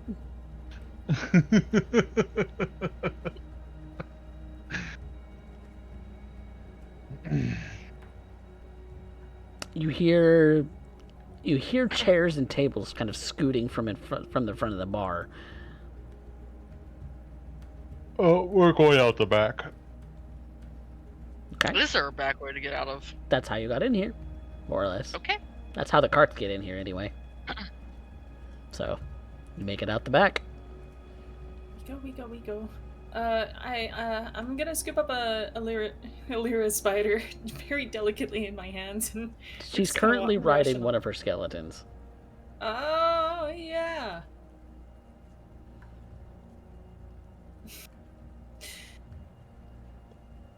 Fantastic. All right. Which do all of the skeletons start running with the rest of the party? Yeah, sure. Why not? Okay. So everybody goes out the back entrance into the alley, and Arya, Vanya, and Kurobe are followed by 5, I believe it was, skeletons. Mm-hmm. Yep. We're not the villains. You're not the villains. No, not at all. It's normal for people to run around with a skeleton gang. Okay. So where do you go?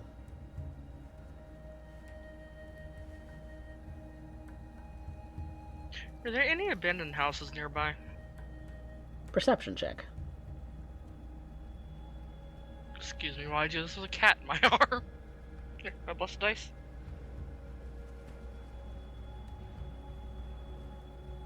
Da-da-da. 23. Okay. You do see sort of an abandoned looking shed of some kind. It's kind of boarded off at the moment. You have plenty of ability to take the boards down and get in if you wanted. So far as you can tell, there's no guards. She's gonna motion to the others to point it out. Okay, Kurobe would pull the boards off and go in. Easy enough. Yep. Given it's Kurobe. Yeah. Okay. So the space is big enough for the 3 of you and your 5 skeleton companions and your mouse friend to kind of squinch in. Right. There's some old furniture that's been abandoned here too. Looks like it was like a single room office space, maybe at one point, but all of it's been abandoned here.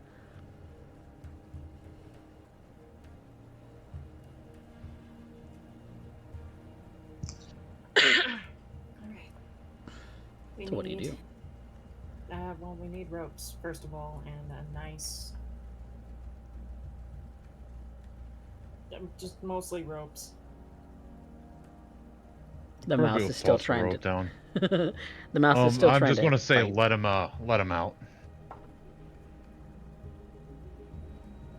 Alright. And Bite is not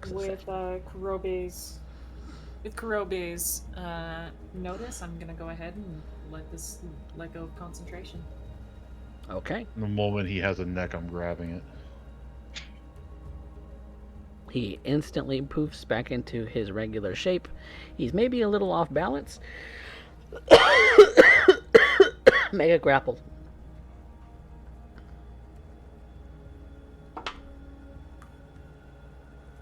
Let's see, that's a dirty 20. Okay. That is going to beat him. So you have him by the neck. What do you do? And just going to... I want to pick him up and squeeze ever so slightly and say, you have that man's family and have been doing things. I want to know everything. Don't make me wait.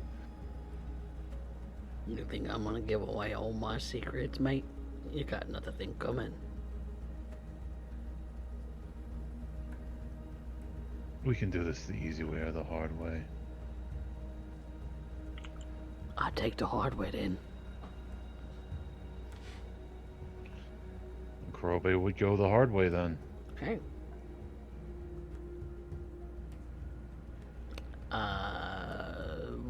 Make an intimidation check. This time with strength. I was going to ask if I could use the alternate rules for that.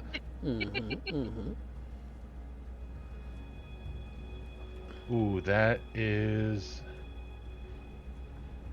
19 plus strength plus proficiency. If you're proficient in intimidation, yes. Oh no, it would just be strength. Okay, so that is 24. Okay. You take the blunt end of your sword and you start swinging at this guy's legs. And he topples over. You have broken a bone.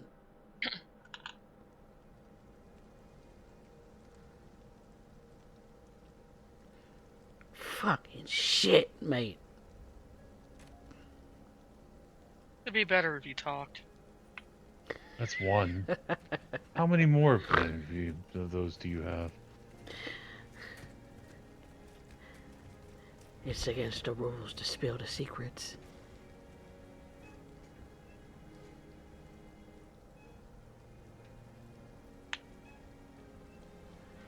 Besides, you think I'd tell the likes of you? You're not even worthy. Where is his family? Up your asshole. I'm gonna grab his hand like I'm going for a handshake and And doing what? and Breaking his hand, essentially. Breaking his hand? Okay. Make another strength intimidation.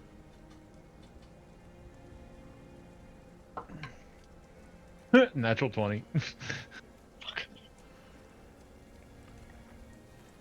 You have rendered every bone in his body irreparable. Or every bone in his hand irreparable. Even if he were to heal, he would never have the use of that hand anymore.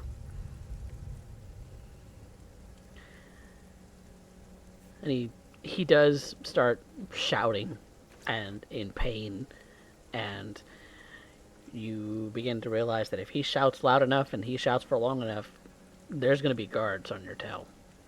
Well, I'm gonna muffle that until he's ready to talk. Well, he shouts muffledly. Very loudly muffledly.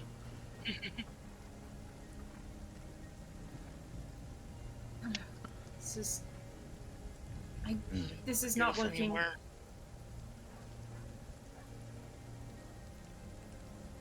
Well, that's Look. one leg and one hand. Where's the family? Anyone else intervening? Kurobe, pain isn't going to help.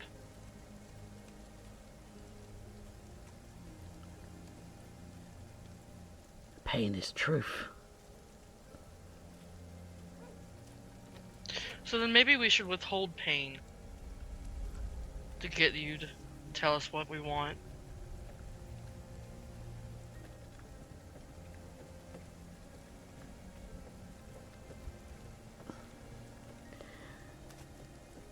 You gotta prove you're worthy.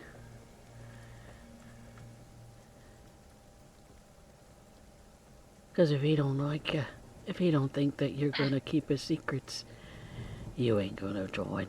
You ain't gonna go nothing. You ain't gonna know. They're just gonna do what they're gonna do.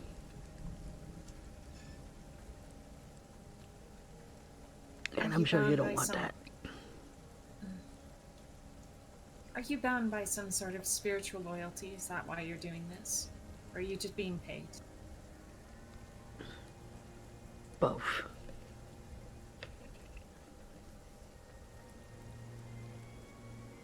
How much are you being paid? A lot more than you could ever afford.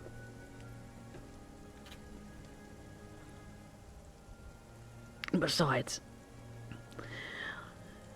I'm loyal.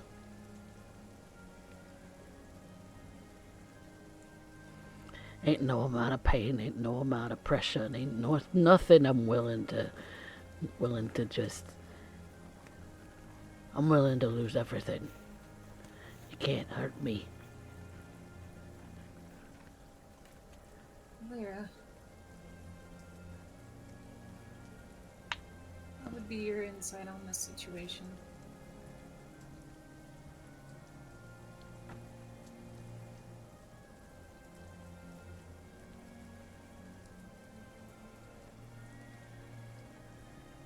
a spider right now still. He says to you, he says to you, Vonnie, you can make their brains explode. Do you think you can break my mind?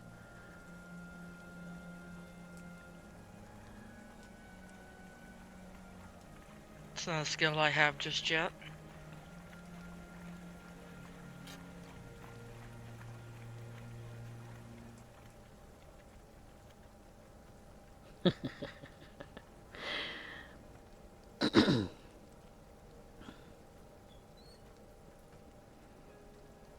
Because I'm sure you got secrets you want to hide. Everybody's got secrets. Are yours worth enough?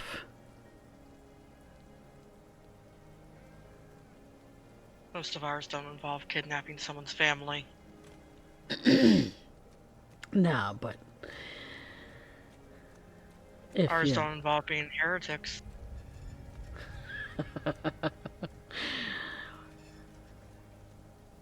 You really buy into that shit?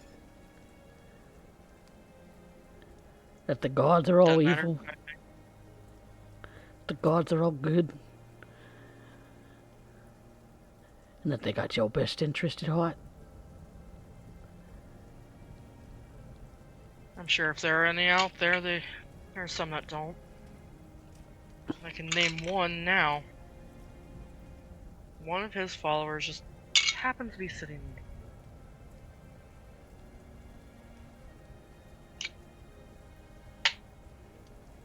You tell me a secret, I'll tell you one of mine.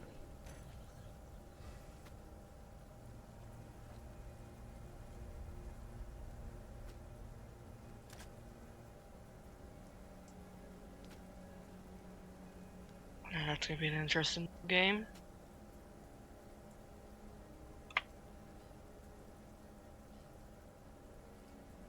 Trying to think of one that wouldn't harm the party. I got one. But would... I was about to say I got one. Alright. I imagine that both Arya and Kurube look at each other. Yeah. I'll let you decide whether you want me to or you want to. Are you sharing a brain cell? I have an idea for a secret that I never told anyone. Let's see, Well, those are funny. the kinds of secrets that are juicy.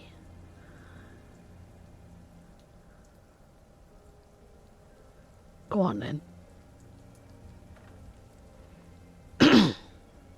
My indecision got a friend and a good man killed.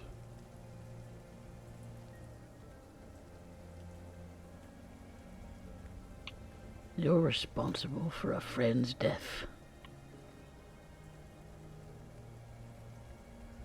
I didn't act fast enough. Questioned too much. Still makes you responsible. How do you think your Fred felt? I'll never know. Pretty sure he's pissed.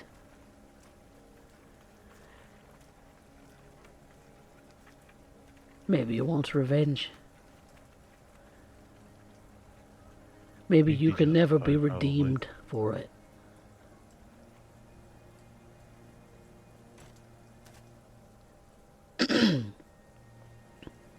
You killed 2 men. Just out of willy-nilly today. You think your God's gonna absolve you of that? I didn't kill anybody today yet. She did. He looks over to Vanya. I saw you casting spells. What you seem to misunderstand is You're what? I'm a citizen of the Empire. We technically have no gods. And that was in self-defense. Up to no good. They Going to hadn't attack even- me. Hadn't even fired a first shot and you fired a spell at that one guy. He was getting ready to, though. If my experience has taught me anything. act first. You really want to argue the semantics of who's the good guy here?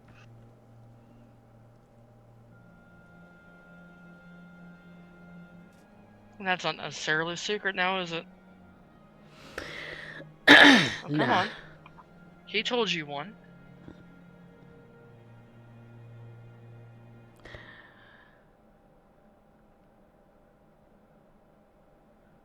You're right. I should give you one of my secrets. It's only an exchange.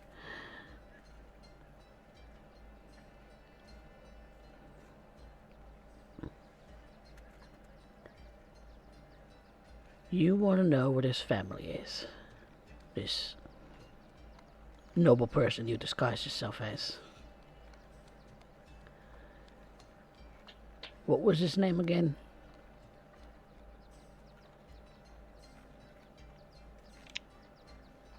Jacob was, House. Idril. Here, Idril. Idril. Thank you. They're alive. Alive and well, actually.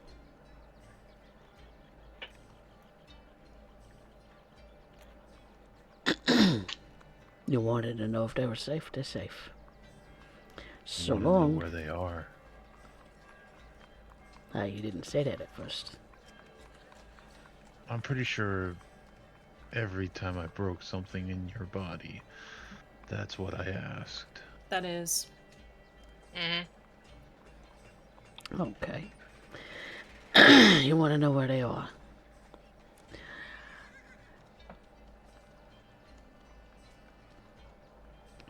At a church.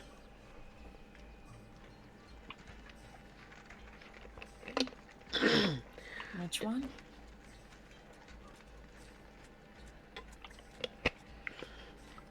One dedicated to the King of Secrets.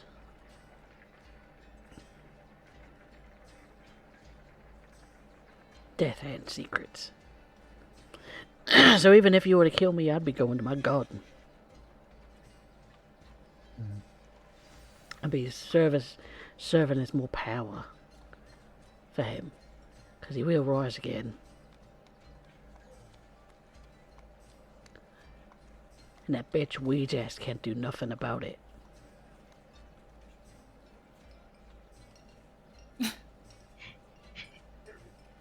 Right. Rigidities. Securities. All over the place. How about you give us the actual address? Coordinates? The place itself? Gotta give me another secret for that. Very well. The soldiers. The ones who have created their power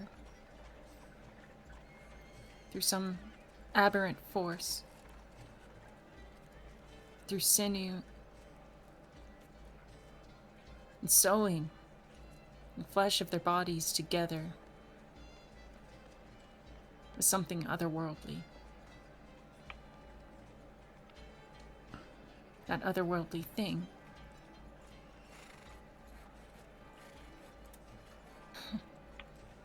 Well, my husband is the one who made it, brought it to this place.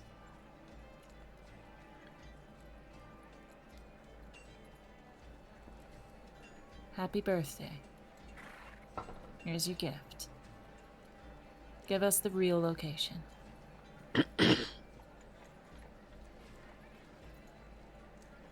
You can't tell me fairy tales and think that that's a secret. You might know it by another name then.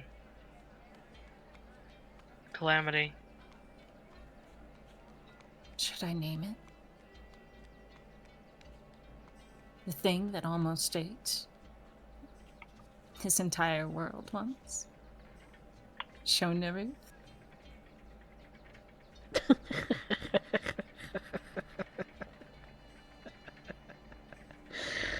I told you a secret. You have to give one back. You told me some kind of horse shit. I don't believe you.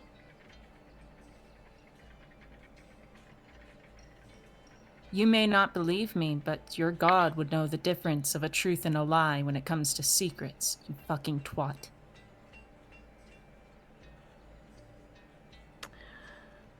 But apparently... Make an intimidation check. Oh, are you? She's getting frustrated with the situation. I could tell. She's getting a bardic inspiration for that. Oh, thank you. Yay. Okay, so let's see. That was a 17 plus, let me look at that. 17 plus intimidation is 4. That brings us to 21? Yes. Bardic And- inspiration is D6. D8. D8. D8. 7. So 28 total. 28 total. He looks deep into your eyes, Arya, as you're staring down at him, staring daggers at him. And almost as if he could see the fires of the war that raged in the past in your eyes. He realizes you're not lying.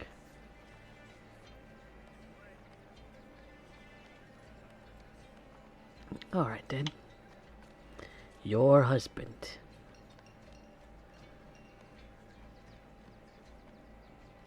Your husband is responsible for so much death.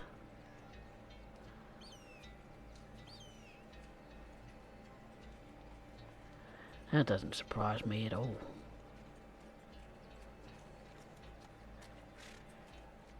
Doesn't surprise me at all. Alright. You want a secret? Here it is.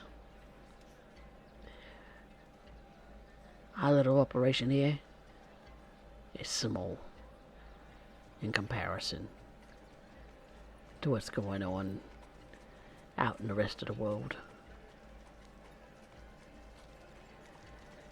You think that bodies disappearing, being turned into servants is what you really should be worried about?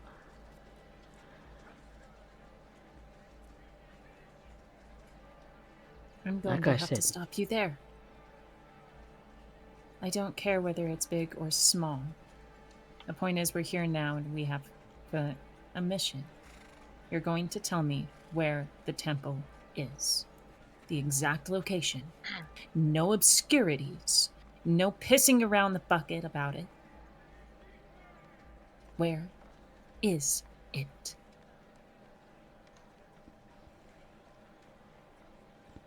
Alright. Alright.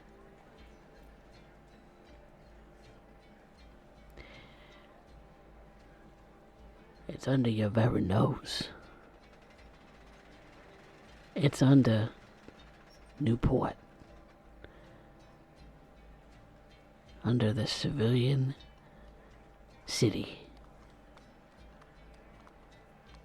Under the water even. That's where the real rituals take place. At least for this part.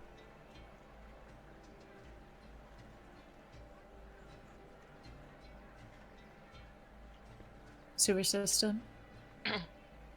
Further down than that. How do we get in? Through the water.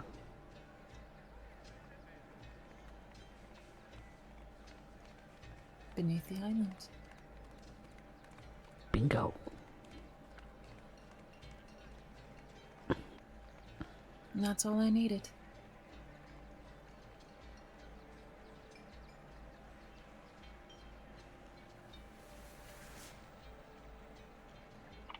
Are you happy now?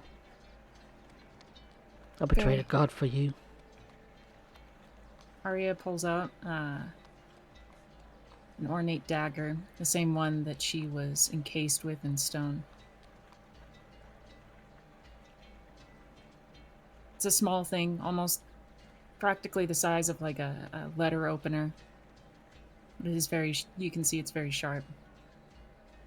It has very intricate details, almost as if the handle is a dragon itself.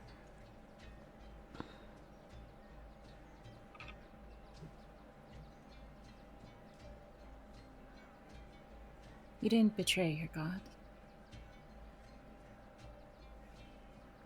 You served its way. I'm supposed The to have kept unfortunate- secrets, love. All secrets come to light eventually. It's just how long you can keep them. She's gonna shove the dagger immediately, like, directly underneath his neck into his jugular. And rip it through underneath his jaw and pull it out. Ooh. Okay.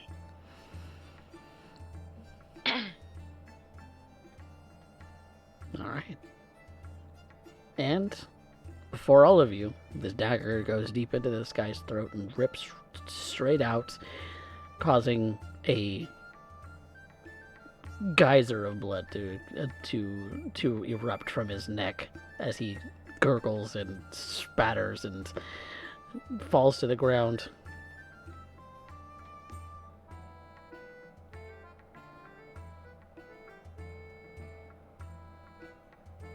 And if you do nothing, he will expire there. To his god he goes.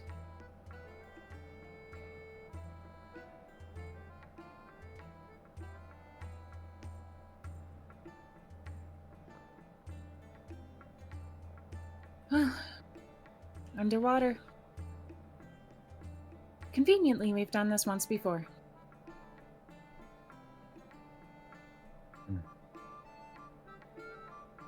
Arya takes out cloth from her satchel and begins cleaning off the blade before putting it away.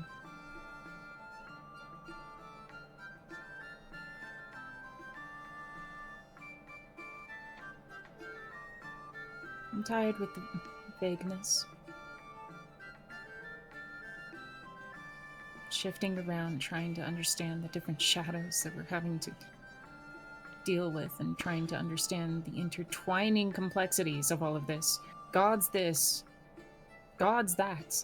This god wants this god wants that. You'd almost think that we're back in court.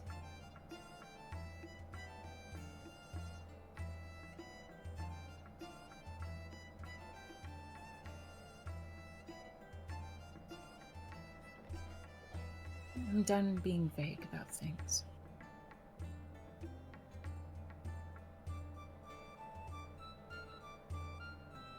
All right.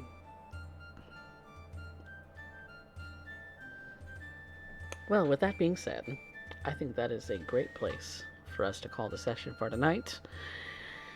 And when we come back next, it'll be a new day with new adventures to venture forth. But until then, we're going to call the session for tonight. Thank you guys so much for playing.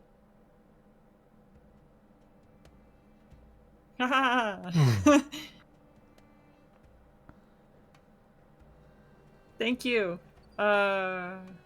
Everyone just went dead silent. I'm sorry. I don't. No, I had to hurt a man, so.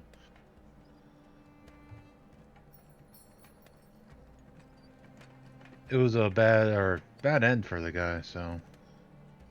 But it was still a good session. Yes. Yep. Oh boy. Well, that does mean you get some experience for tonight. So, Yeah. Wee. everybody who showed up gets their 5.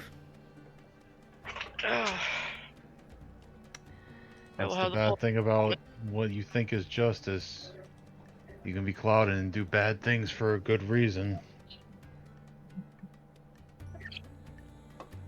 What are you squeaking about?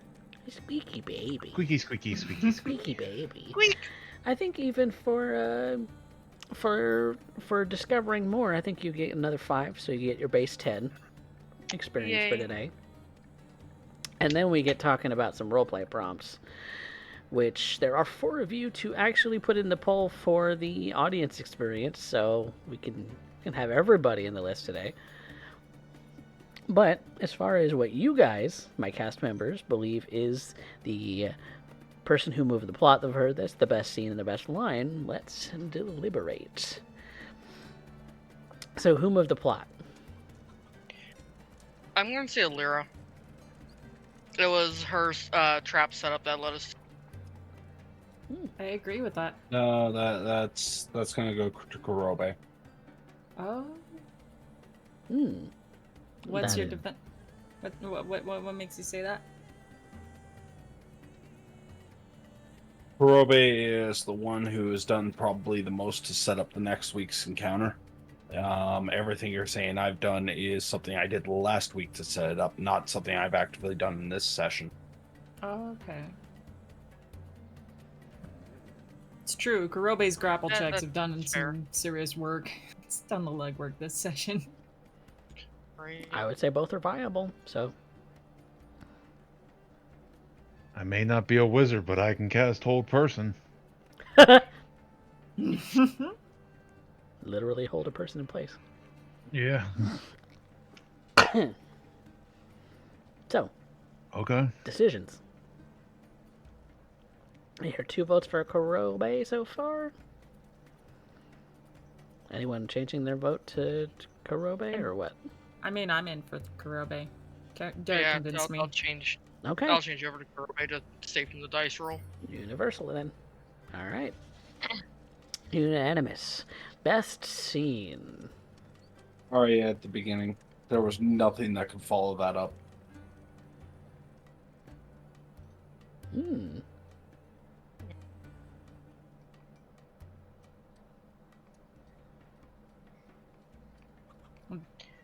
What the just going over the map and trying to figure out the layout of the land? Are you talking about the hilarity awkward between everyone and like meeting the parents? Meeting the parents was fun, but I felt like you had a really good establishing tone very start, and I feel like I didn't really lay up on what it was that was delivered there. So I'll put Vanya's hat in for her performance as Jacob. Hmm. I want to vote Vanya, but it's mostly because parents. That too. Okay. For different reasons, I guess we'll go Vanya. Okay. Well, you have spoken. Mm-hmm. Best line.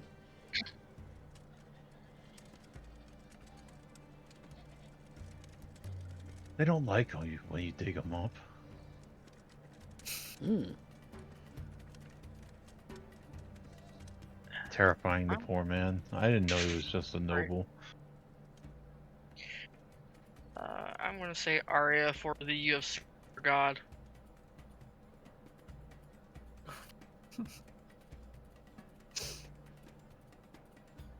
Was a solid quote. Hmm. I feel like my ending quote was strongest. I didn't catch it. Fortunately. I'm tired of things being vague. Hmm.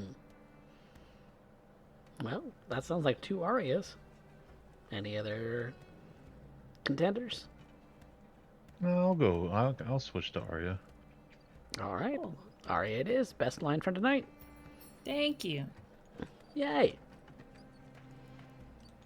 And we're just waiting on the audience favorite, but how do y'all feel about the session tonight? Did y'all have fun?